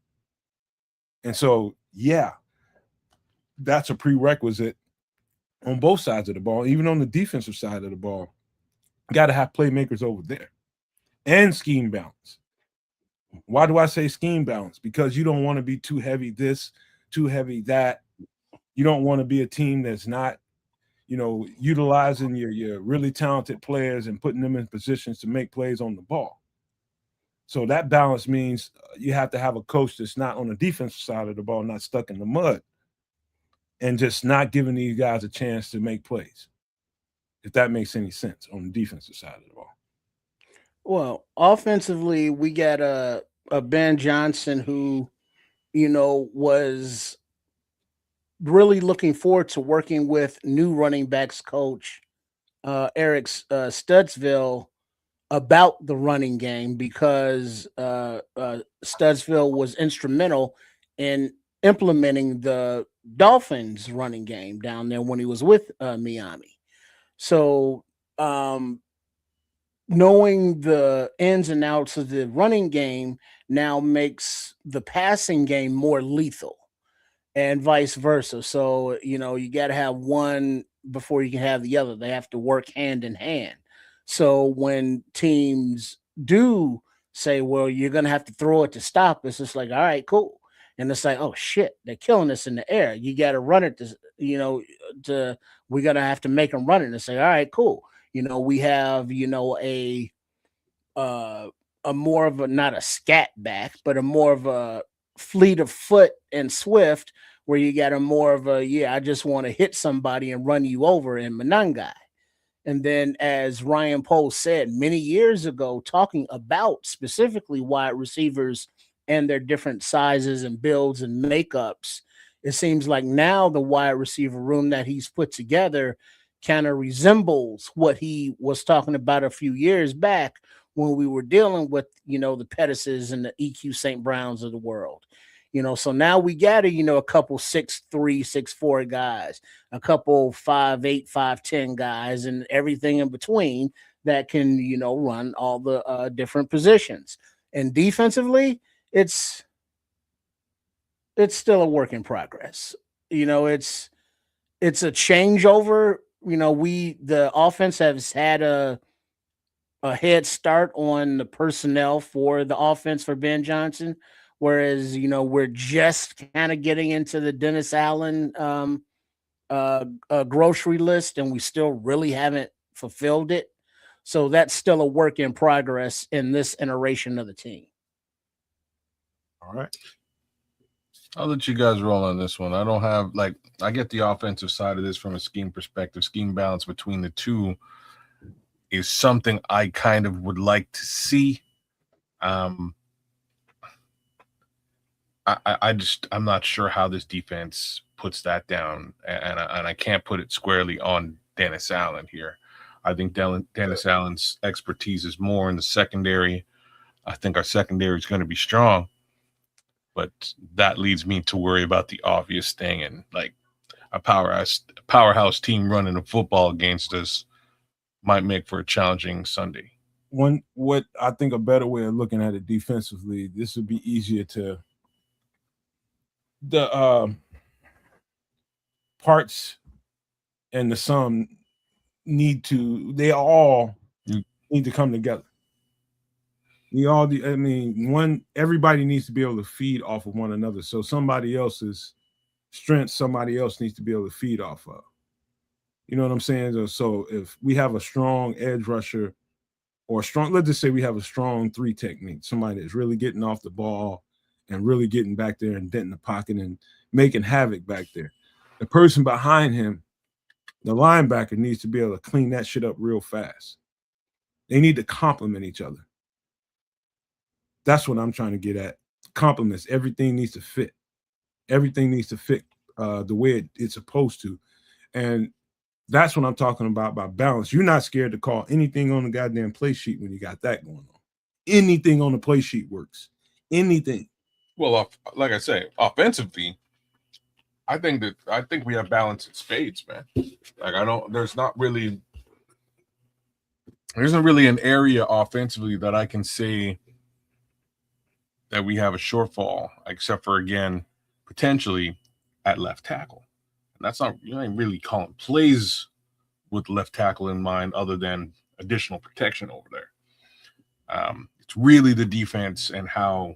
No, kids, I'm gonna argue with you here because the offense wasn't perfect and the symmetry ain't perfect yet. Wasn't perfect? No. The symmetry wasn't always there. I agree with you. You didn't see it even when they were rolling good. I think it's closer to perfect now, yeah, given the new personnel. It is. And I think they're still trying to find the right balance. I don't know. I think they have the right. I think they have the right things with respect to the running back room. They could use one more, use one more talent, maybe. So here's the thing, though, kids. Remember last year, to Nomad's point, how many times it was like, fuck Durham Smythe. Can you make a block? Give a brother in the pocket a chance. It's like, oh, come on, y'all. What are y'all doing? Somebody missed a responsibility. So the maturation of everybody within the offense working together, pulling the same direction,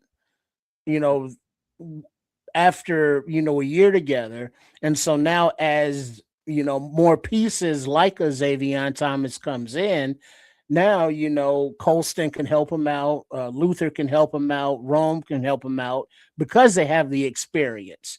So as the pieces are more not detailed pieces, but more of players that are specialized, that Ben Johnson can work with, will also enhance the offense. So there's a lot going into it to help it grow, but it's so far all being added.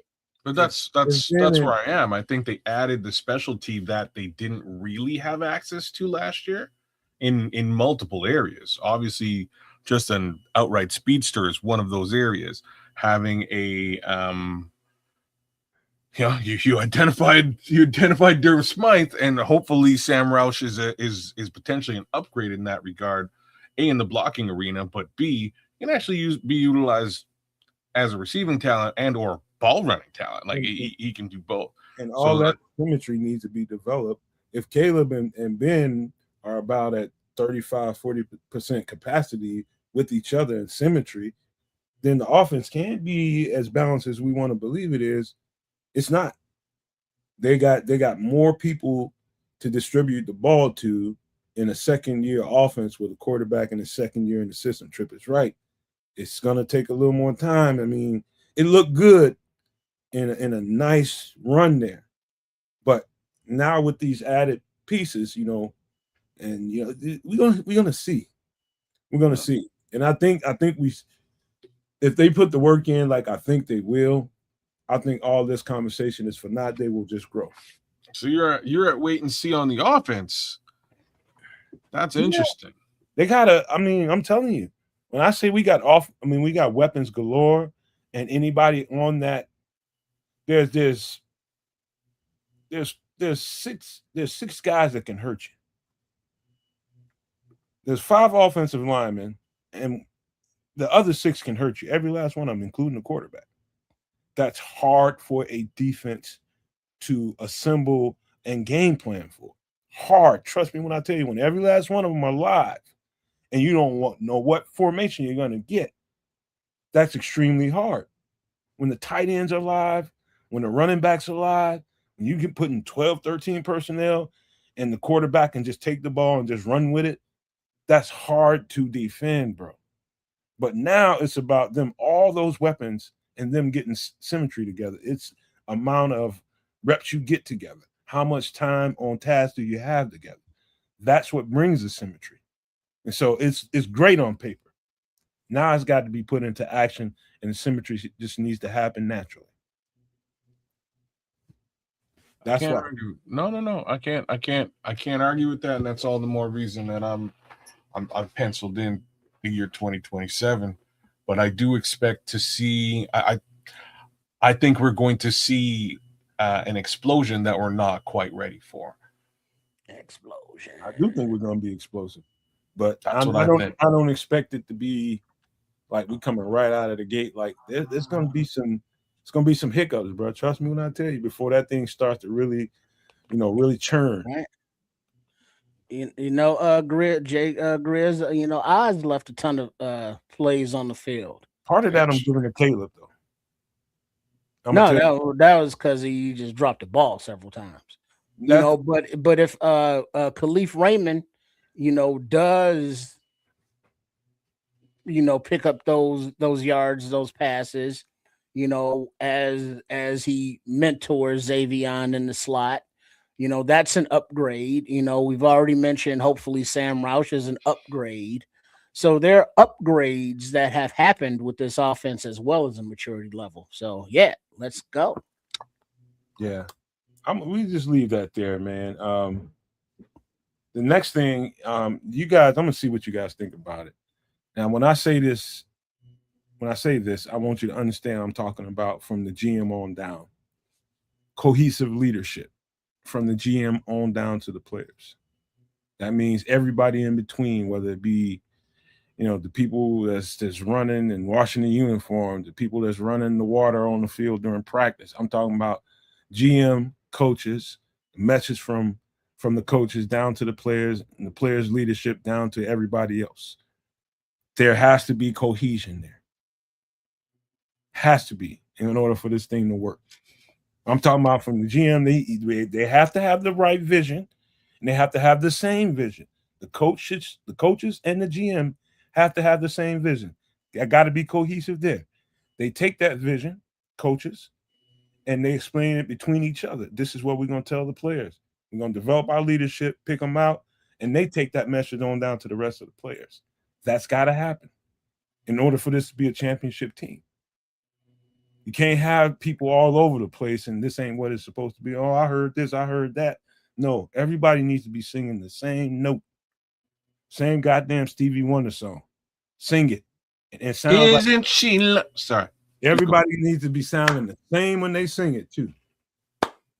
Believe that or not. So you think that's a prerequisite or not, kids? Yeah, I think so, because you have to be pulling in the same direction, to get to the ultimate goal. And it seems as though Hallis Hall, from top all the way down to, the maintenance staff and head janitor Cream and them, they all doing their thing.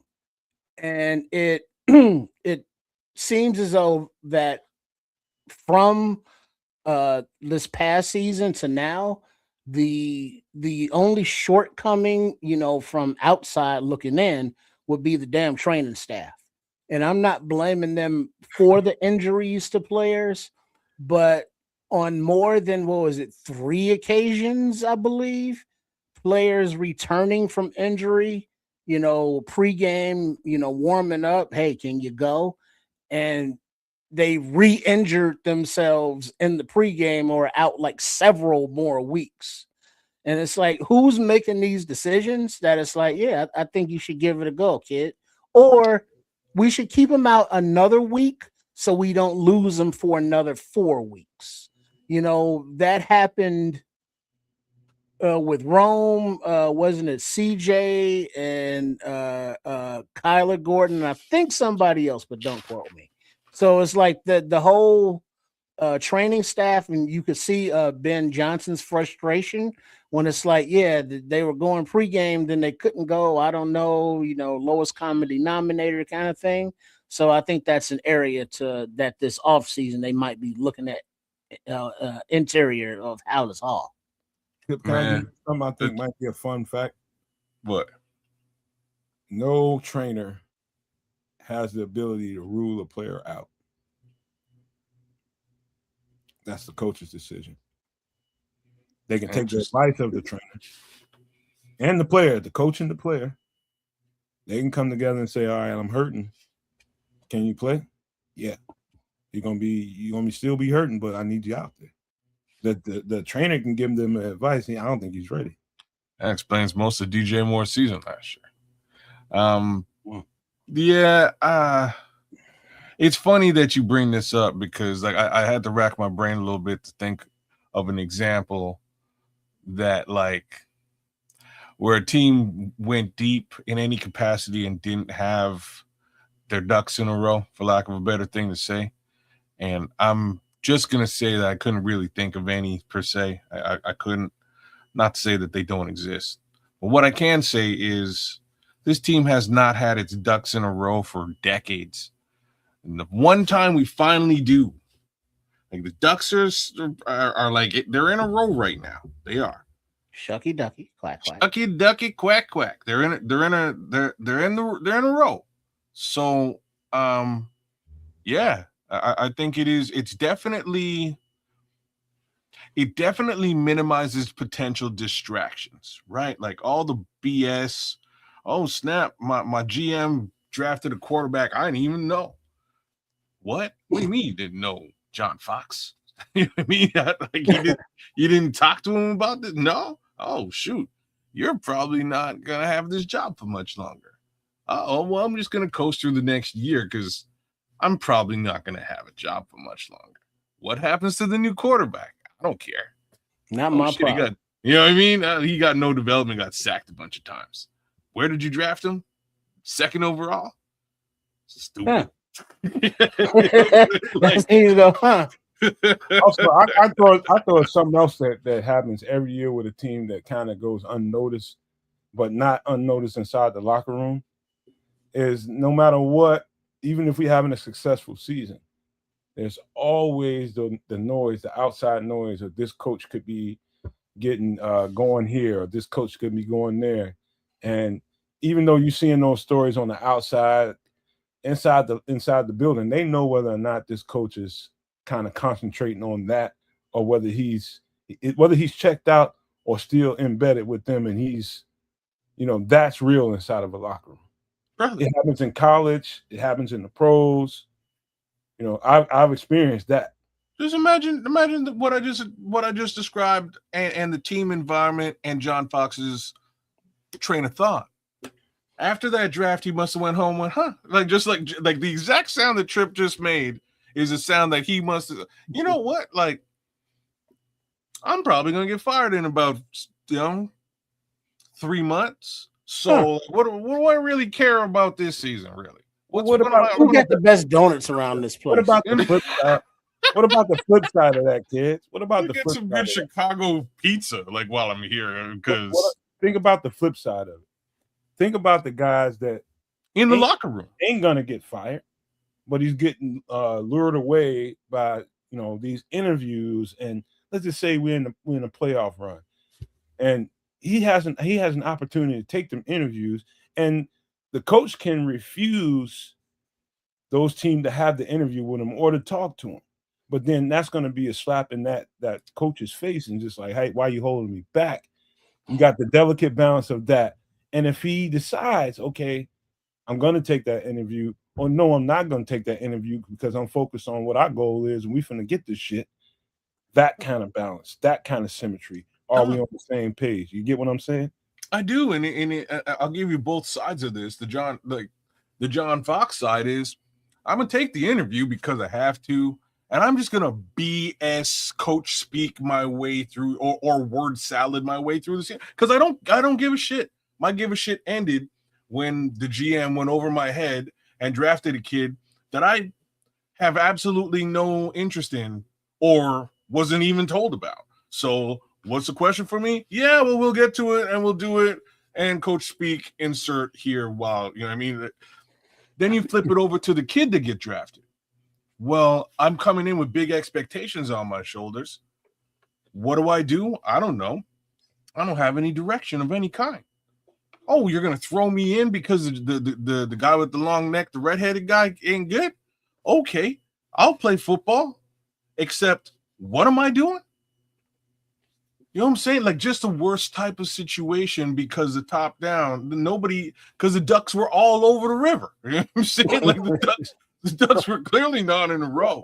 Well, you mean like for the last several seasons, the Justin Fields offensive coordinator carousel, the Getzys and the Waldrons, and then Floosey Goosey with his beekeeping and shit. And then you get Ben Johnson is like, I want to be great. I want players that want to be great. Well, let me reframe. I'm all about the ball. Let me reframe it for you fellas. And let's get back to the premise of the question. And do you think cohesive leadership is a prerequisite? Not only that, let me just break it down and simplify it this way. If all of us were coach, GM, defensive coordinator, whoever's who, and we're having that meeting before we even get players in the building, we're developing our plan.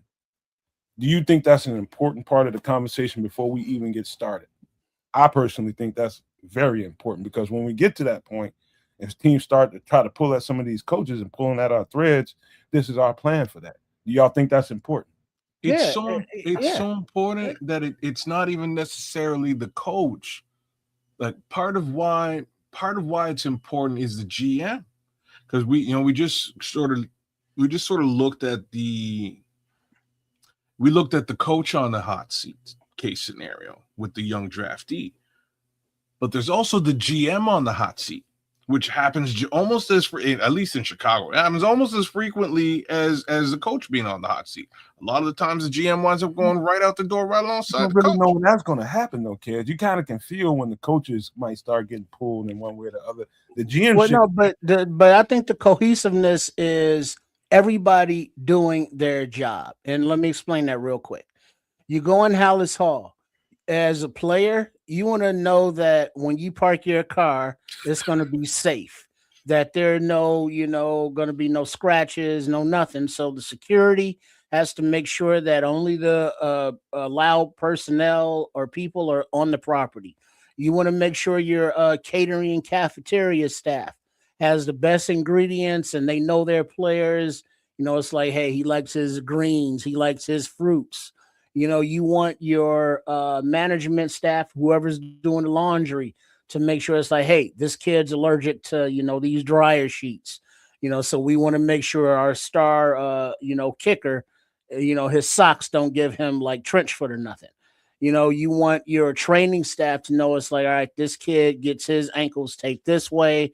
And, he has flat feet, so we got to take better care that way. So as long as everybody can pay attention to the detail of what their responsibilities are and execute those, now you have a team as a team. You don't have a bunch of guys talking about, man, this training staff sucks. Man, hey man, can you redo my ankles? Because that dude sucks. Or it's like, man, I'm still hungry because lunch sucked today because the Miss Lady back there don't know what the fuck she doing.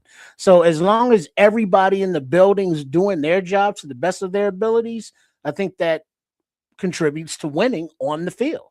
See, you're right there where I was with the GM is just you don't want either the GM or the coaching staff acting in desperation to save their jobs. And that's not where we are in any capacity right now. Poles has been extended. He's trying to build a championship roster, and we know that. Ben just got here. He's trying to make his impression felt, and he has last season and wants to continue to do so this season. So again, we've got line of sight and a connection here that is extremely important. If Poles felt that he was somehow on his way out, desperation moves would have taken place in this draft. He would have done completely different shit. I'll tell you that right now. But he doesn't feel that way. So he did what the coach required. We are all in lockstep as far as all that is concerned. I think Ben is super happy with what happened this draft. I don't know if Dennis Allen is super happy, but that's a whole other story. Well, yeah, I think we do agree that that cohesiveness from the very beginning, that means the minute these guys get together and it starts there and it trickles all the way down to the leadership and the players on the field, it has to be in line with each other. There's no parts that can be bigger than the whole. None. You know what? Because we're here, shout out to you again, Jay Grizz. You're awesome, man. So Jay Grizz just he's not lying though. No, he's not. He happenstancically brought up. I'm tired of listening to the shit. I think, and this is where I'm going. Let's read it. But all right. So Jay Grizz says, hell, I'm sure Ben Johnson doesn't want to be hearing the stadium noise once the regular season begins and has his eyes on Kevin Warren. Just saying. And I'm in full agreement with this shit, especially right now. Really, I get it. It's a thing. It exists. It's a whole Illinois thing / Indiana thing. Long story short, and I'm in Canada. This is terrible timing. That's all. I give zero fucks about this, especially if it has any ramifications on the regular season. If you were here and you could feel the energy shift. I don't know that we. Is it really like that with the stadium? I don't know. I don't know if I've seen an offseason with the Bears fan base this giddy. Oh, okay. And I don't. It's been a long time since I've seen this fan base. You scared me for a second, and man. Then to have this shit drop on us like a ton of freaking cow shit. It was terrible, man. I just watched the fan base go from. Everybody's on the same page, happy, giddy, and you don't have all these stupid arguments and fights until all of a sudden it's back to divisiveness again. So I've got two things to say. So I'm really glad that you're saying that the city is feeling it, and that's what I want to hear. I kind of want to hear that being external. The two things I have to say first of all is it starts with Kevin Warren. Kevin Warren, you fucked up. You need to gotta make some shorts now. Hey, Kevin, you got some work to do, but you need to quell the noise. You need to keep the noise down over the course of the next at least 3 months. Just keep it quiet. Do your work, do your job the way you're going to do it. But I like announcements and all that. Shh, just keep that quiet, because in no way do you want to negatively affect this season especially with inaction and especially with backwards politics, right? Well, but here's the thing now. What is this game? It's a business. And when does business take place? During business hours, whenever those may be. Now, it was like, well, damn it, we couldn't enjoy the playoff Packer win because damn it, Kevin Warren took the spotlight talking about the damn stadium. Oh, we couldn't enjoy the Madden release cover because damn it, Kevin White took the media about the stadium. Wrong Kevin, but I'm with. And it's like, well, we're gonna ask the players, what do you think about Indiana? And the players are, can't say it, but they're like, look, I might not even be on this team by the time the stadium's built, wherever the hell it's built. I don't know. Beyond my pay grade. I'm trying to work on this route or on this tackle and dummy or this catching, whatever they're doing. So whatever the question is, it's always gonna be a distraction, no matter when it happens. That's what I'm saying. And so it's like it's two different things. There's the football, what Ben Johnson and them are doing, on the field. Then there's Kevin Warren, what he's doing in the business thing. Ain't nothing got to do with nothing, and it's just the fans want to conflate the two, whereas the coach and the players are just like, look, if we play in Indiana, the taxes are cheaper. That's all I know. I'm like Ben Johnson, man. I'm all football. I'm all freaking football. Excuse my language. I'm all. I got to make clips with this thing, man. What the hell? I do. I know. I slipped. And it's unfortunate, man. It's very, very unfortunate how that happened, and why it happened is irrelevant. It's the timing, and I think Ben Johnson's his silence it speaks volumes to me. He had a word about it, and I know he cares. He doesn't give a rat's ass about any of that. He's hearing about it, and he's just like, I wish this just get over with. This is my point. If Kevin Warren, if ain't nothing really popping, just keep it quiet. You know what I mean? And I'm not telling you to shut up. I'm just saying, for the sake of creating a distraction, don't do it. Dodge it like the plague. Get your stuff done, and then make a big announcement when a big announcement should be made. If we get to Christmas, you know what I mean, halftime at the Christmas game, by all means, drop something around then or something like that. But for the next few months, hush, quiet is kept. Keep it under wraps. Work behind the scenes. You know what I mean? Like there's none of that's going to be able to happen now because it's too hot button of an issue. Yeah, behind the scenes is the and that leads me to the second thing I wanted to say is, hey, media, leave the stadium thing alone if you can. Why you asking players a little bit? The only reason that they're not they can't wait till the next story. The only reason there's only one reason why they're not. That's why it is. Because that's why how they make their money. They find the head. That's not why, but that's a good reason to talk. The real reason is we're blaming Kevin Warren for the distraction. Is like, hey, media, why don't y'all stop asking the damn questions? That's why I said it was a two-part thing, right? So like Kevin got to keep it quiet. Media, you have to do the same thing. The flip side here is, I get why you're doing it. Nomad says it's because you want to make money, and that's a good reason. But the real reason is, they ain't really nothing to talk about. Bruh, this is Chicago. Don't nothing stay quiet here.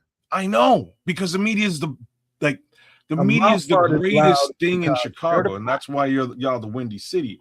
And wind isn't about what's happening in the sky. It's about, you know what I'm saying? It's about the wind that comes out of your face.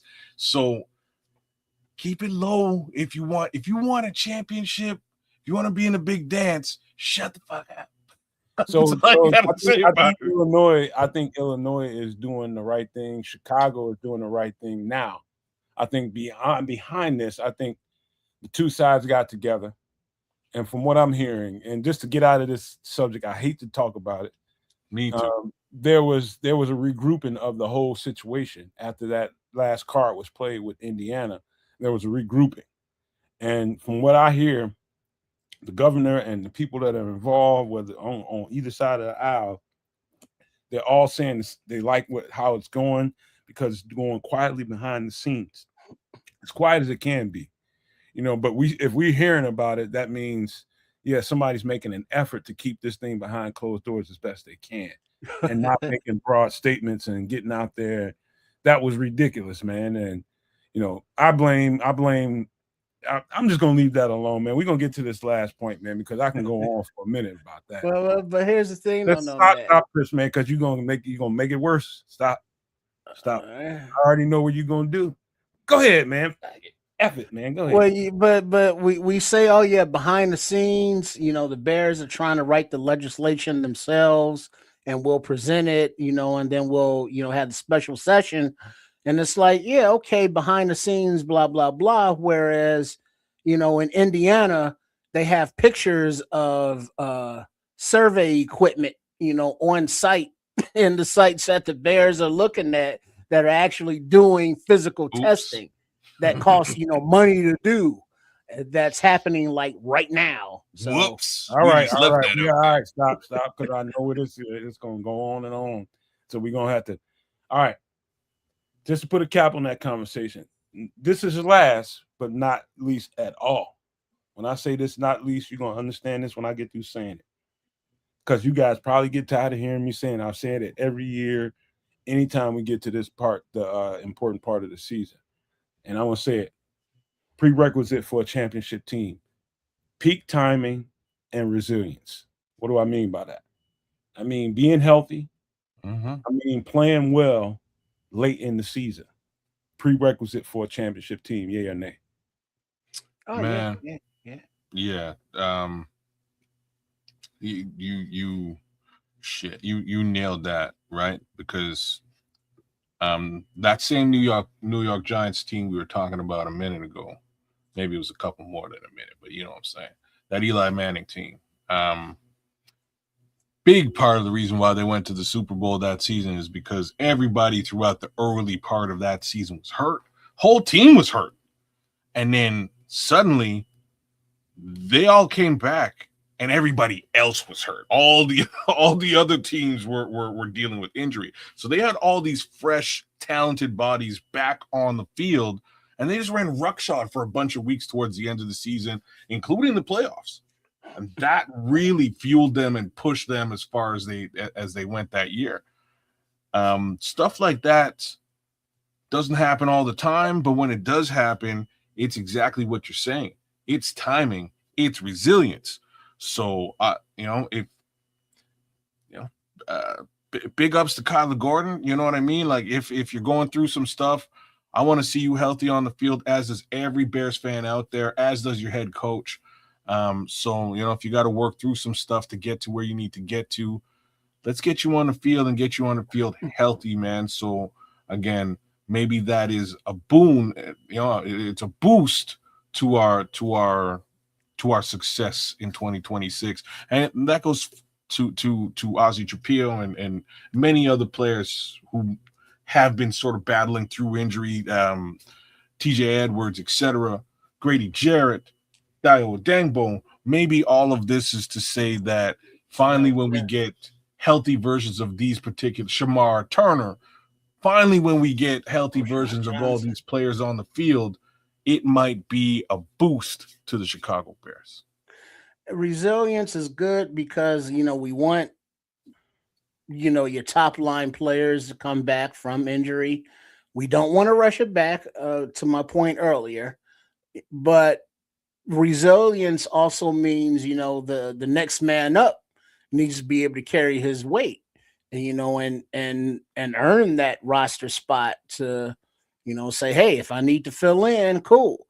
Teabag, Tyson Bagent, he's made several $1 million as a backup quarterback, and we hope that we don't see him play. That's weird. It's like we know he's on the team and we like him on the team. He's getting, nice paycheck, but we don't want to see him play because he's the backup quarterback, and we like our starting quarterback. So the resilience of his attitude, knowing that he wants to play, but he's, taking the position of being the backup because of whatever his reasons are. So the resilience goes beyond the physical. It's mental as well. And so everybody has their own role to play, whether it be, a bench guy, whether it be a practice squad guy, just to, fill in a game or two here or there if necessary. So yeah, resilience from top to bottom in the organization is a very key component of being, a championship franchise, in my opinion. Yeah, straight. Peak timing. I know y'all probably got tired of me saying that I pay hardly any attention to the very beginning of the season. I pay attention. I love the team to get off to that hot start. I keep trying to tell Don that. I'm like, y'all get off every year to that hot start. Y'all just running cats out of the building. Next thing you know, the middle of the season, towards the end of the season, y'all hurt. Y'all been going so hard. And, the way Dan Campbell coaches the team doesn't seem like there's a proper balance of, okay, dog, we've been going hard. I've been playing this guy hard, this linebacker, this safety. He's been banging. We need to get him some rest. We need to get him ready for the post. Don't seem to be a plan for that. And I think if there was, I think Detroit would probably have 2 rings by now. But because I think that coach has an old school mentality that just runs them until they just grind them into the ground, and they always wear out by the time the end of the season comes, to their detriment. Every effing year. I've seen that for 4 years straight, at least. They just wear out at the end of the season. I love to see our enemies do that. Because I know that it's a certain amount of, man, you gotta. I covet the teams that are playing well somewhere in that 10th, 12th to 13th week. Give me 3 straight games or something at a minimum. Give me 3 straight games where you're putting it together going into the playoffs, and I think we got a real good chance. I think those are the winning formulas right there. And some of that is luck. You just get healthy at the right time. Yep. You know what I mean? Guys coming back at the right time because they beat up. There's a certain amount of that goes on. So there's a certain amount of luck that goes on. There's also a certain amount of planning that goes into that as well. Talking about the depth, making sure that guys get enough reps. You ain't putting too many reps on guys when they don't really need it. You know what I mean? Some of that stuff is a plan. Some of that stuff is just you flat out stupid and you don't know how to manage your team. I'd say that about Dan Campbell, even though I love the way they play. It's too physical all season long, and they wear down at the end of the season. They do every year. So I think that might be, if there was one thing that can override everything that we were talking about, it's that. Peak timing and resilience going into the playoffs. That one there is a bit harder to control. So got a little bit of luck involved in that one. You know what I mean? A little bit. What can you do about that one? So we'll see how that pans out. All right. Any of those points that we made tonight that you guys disagree with, if they are, let me know and we can talk about it. Because to me, that's the way I see championship formula. No, I can't argue with any one of those points as general statements. Do we have every single one of those points in spades? I don't know. I don't think so, but not up to me to think so. I can't wait to see whether we do or don't. That's what the excitement of this 2026 season really comes down to. About you, Trip? Yeah, it's a lot of wish casting, forecasting, speculation. Now we get into the the dog eat dog time of the summer where it's like, you know what? I don't know how good this team is, but I think they're going to be good. And it's like, why do you say that? Because I do. And damn near every fan base, is at or getting to this point, unless your team sucks, looking at you kiddies. Mm-hmm. But it's to be determined, to be seen, because we have a lot of question marks, and the answers that are supposedly the answers to those questions are question marks. Right now, you're right. Yeah, man. The point of the whole conversation today, and why I wanted to break this down on the show, is so that we can have a introspective conversation about it, about what we've done so far leading into this season. Do we have enough, and do we do the right things? And it's not about so much about what you did, it's how you did it. You know what I mean? Both of those things are married together. Both of them. And did we do the right things? Do we go about this thing the right way? Those are that's championship DNA right there. What we just talking about tonight. All of those things are super valid in in the grand scope of the 2026 Chicago Bears. I think this was an interesting discussion across the board. I do have to sort of say that again. In my opinion, I think everything leads us to 2027. We could sneak. I'm gonna fuss with you all. I'm gonna fuss. We could sneak up. We could sneak up into the Super Bowl and win this season too. Don't get me wrong. Just as many. Feels like a cop out to me. No, and as a player, as a former player, you would definitely say that. And I'm not saying that this season is doomed, right? Like I'm not saying anything like that. What I am saying is that a lot of learning is going to come from this season with the potential correction in 2027. That's all I'm saying. Whether that learning leads us right to the Super Bowl, corrections will be in place in 2027 regardless. You know what a year in time in your body is, right? You know what a year from now will be with your body. You know what the year before was like for your body and you. That's one thing. What's a year for a football player? How much time do you think to your like dog years, kind of, right? Mm-hmm. That's a good way of looking at it, yeah. And so every time I hear you say, let's just wait to 2027, that's what I think. Oh, no. Don't. So doubt. That's what I haven't said. I'm not saying let's wait till 2027. I'm saying that 2027 is the year that everything lines up perfectly, with the slight exception of the one thing that Trip kind of alluded to earlier on. But I mean, he'll still be on the team, right? And that is just Joe Thuney getting 1 year older, right? Outside of that, they can do everything that they need to do with the roster if 2026 shows them that there are gaps within the existing structure of the roster. They can do whatever they need to do. They're not really bound to anything. They're not beholden to anything. They're somewhere in and around, let's just call it $120 million available for them to shift and move around. I'm going to say it's probably more than that. In any event, they can really do whatever they want to make this team that much better than it is at this present moment. They have to make this year the year. They don't have the time to waste. They don't have the. From a player perspective, you're right. They don't have the leeway or the luxury of saying, this one is just for. No player does. This one is just for the books. We're gonna really put our foot on the gas in 2027. No way. No player does. There's no way nobody in that building is thinking that. If I'm Ryan Poles, I might be. No. Nope. He wouldn't be the GM. Not on this team, he wouldn't be.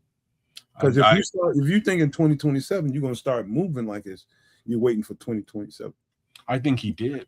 I don't think he did, man. I think he's doing according to what Ben and Dennis is saying. Like, man, we think we can do something with this crop.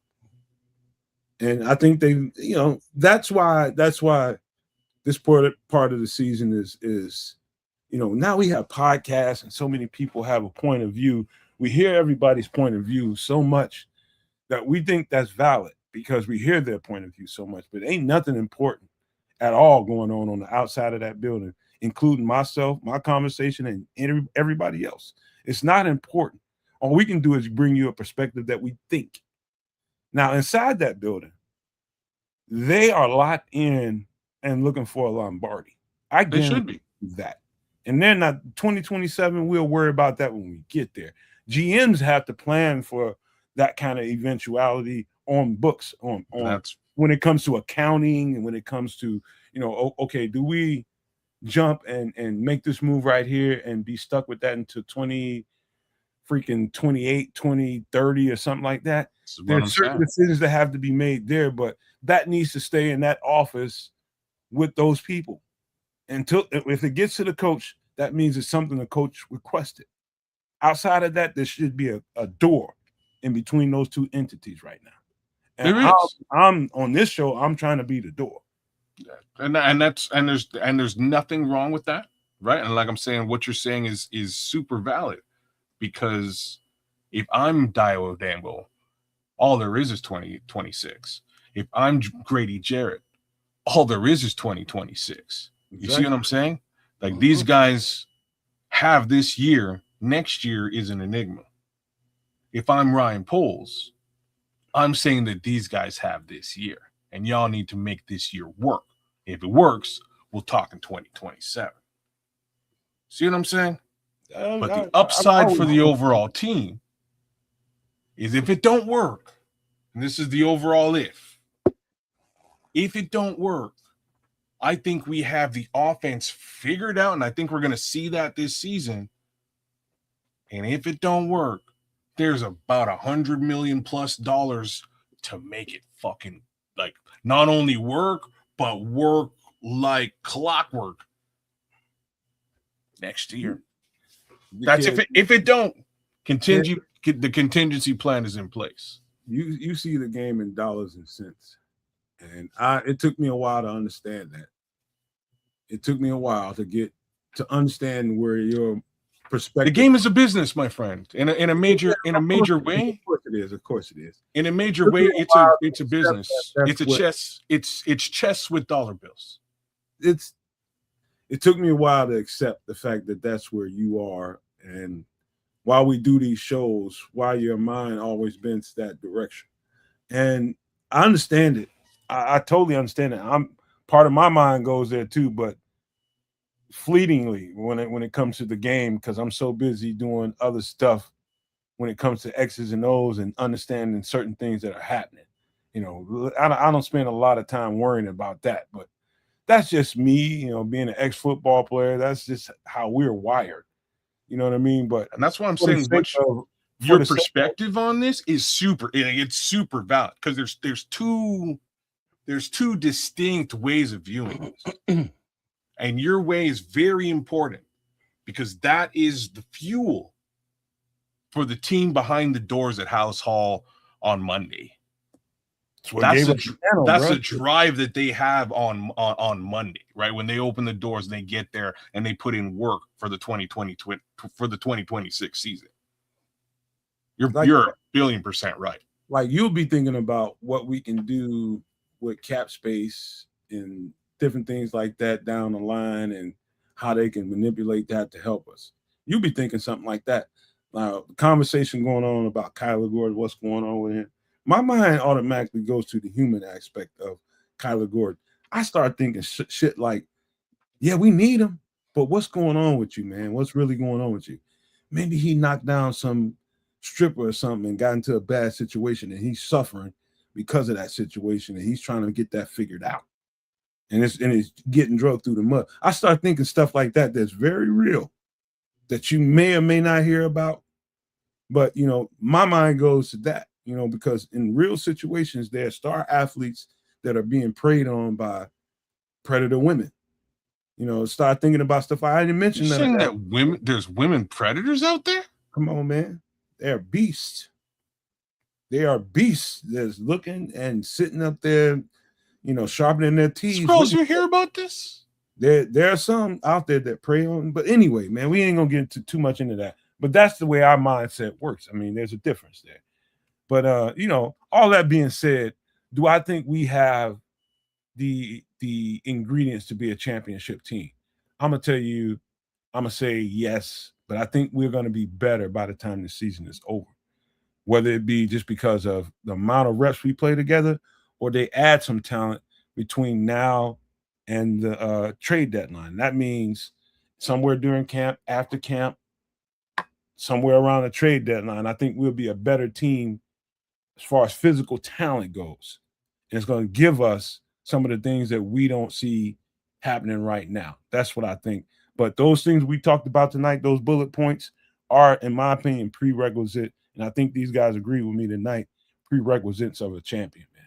This is the way it is. You got to have those things. But any last thoughts about any of those things that something stuck out? You want to point it out before we get up out of here? Nah, I'm straight, man. No, great show tonight. Yep. You sure? All right. Want to get some closing thoughts before we get out? Start with you, kid. Yeah, let me big up the chat as per normal. Jay Grizz, Levante, you guys are killing it in the chat. Oops. unaliving it. My bad. Who else is out there? Paul Rodriguez. Shout out to you. Shout out to Paul Ski. Ron Windarski. Big up to you. Big up to the new job. And Scrolls has put you on pause one too many times. So mad love to Scrolls either way. Thanks for the gifts to all those No Maniacs out there, Ron. We appreciate that. Safe travels to Smitty Q, man. Be safe out there. He says he's going across the country. Who else am I missing? Am I missing anybody else? I know there's been a lot of new folks out there, man. Big ups to all you new folks. I saw a couple of you guys today. One of your names I just flat out couldn't pronounce, but is what it is. Who else was out there, man? Anybody else to bang out? True Pilgrim, Cloud Chasers is with us tonight. AC Adam jumped in. Yeah, that's the guy I couldn't pronounce. I'm not going to try to do that now. And Leo Reigns, big ups to all you guys, man. Give you a whole bunch of love. Come check us out on Wednesday. We will be doing some extra sauce as per normal. God only knows what we'll be getting up into. But there will be some Chicago Bears there for sure. So we will touch on any new news developments in that regard. Outside of that, the world is good. House of the Dragon is awesome, and I'm about to catch me episode 2. Trip?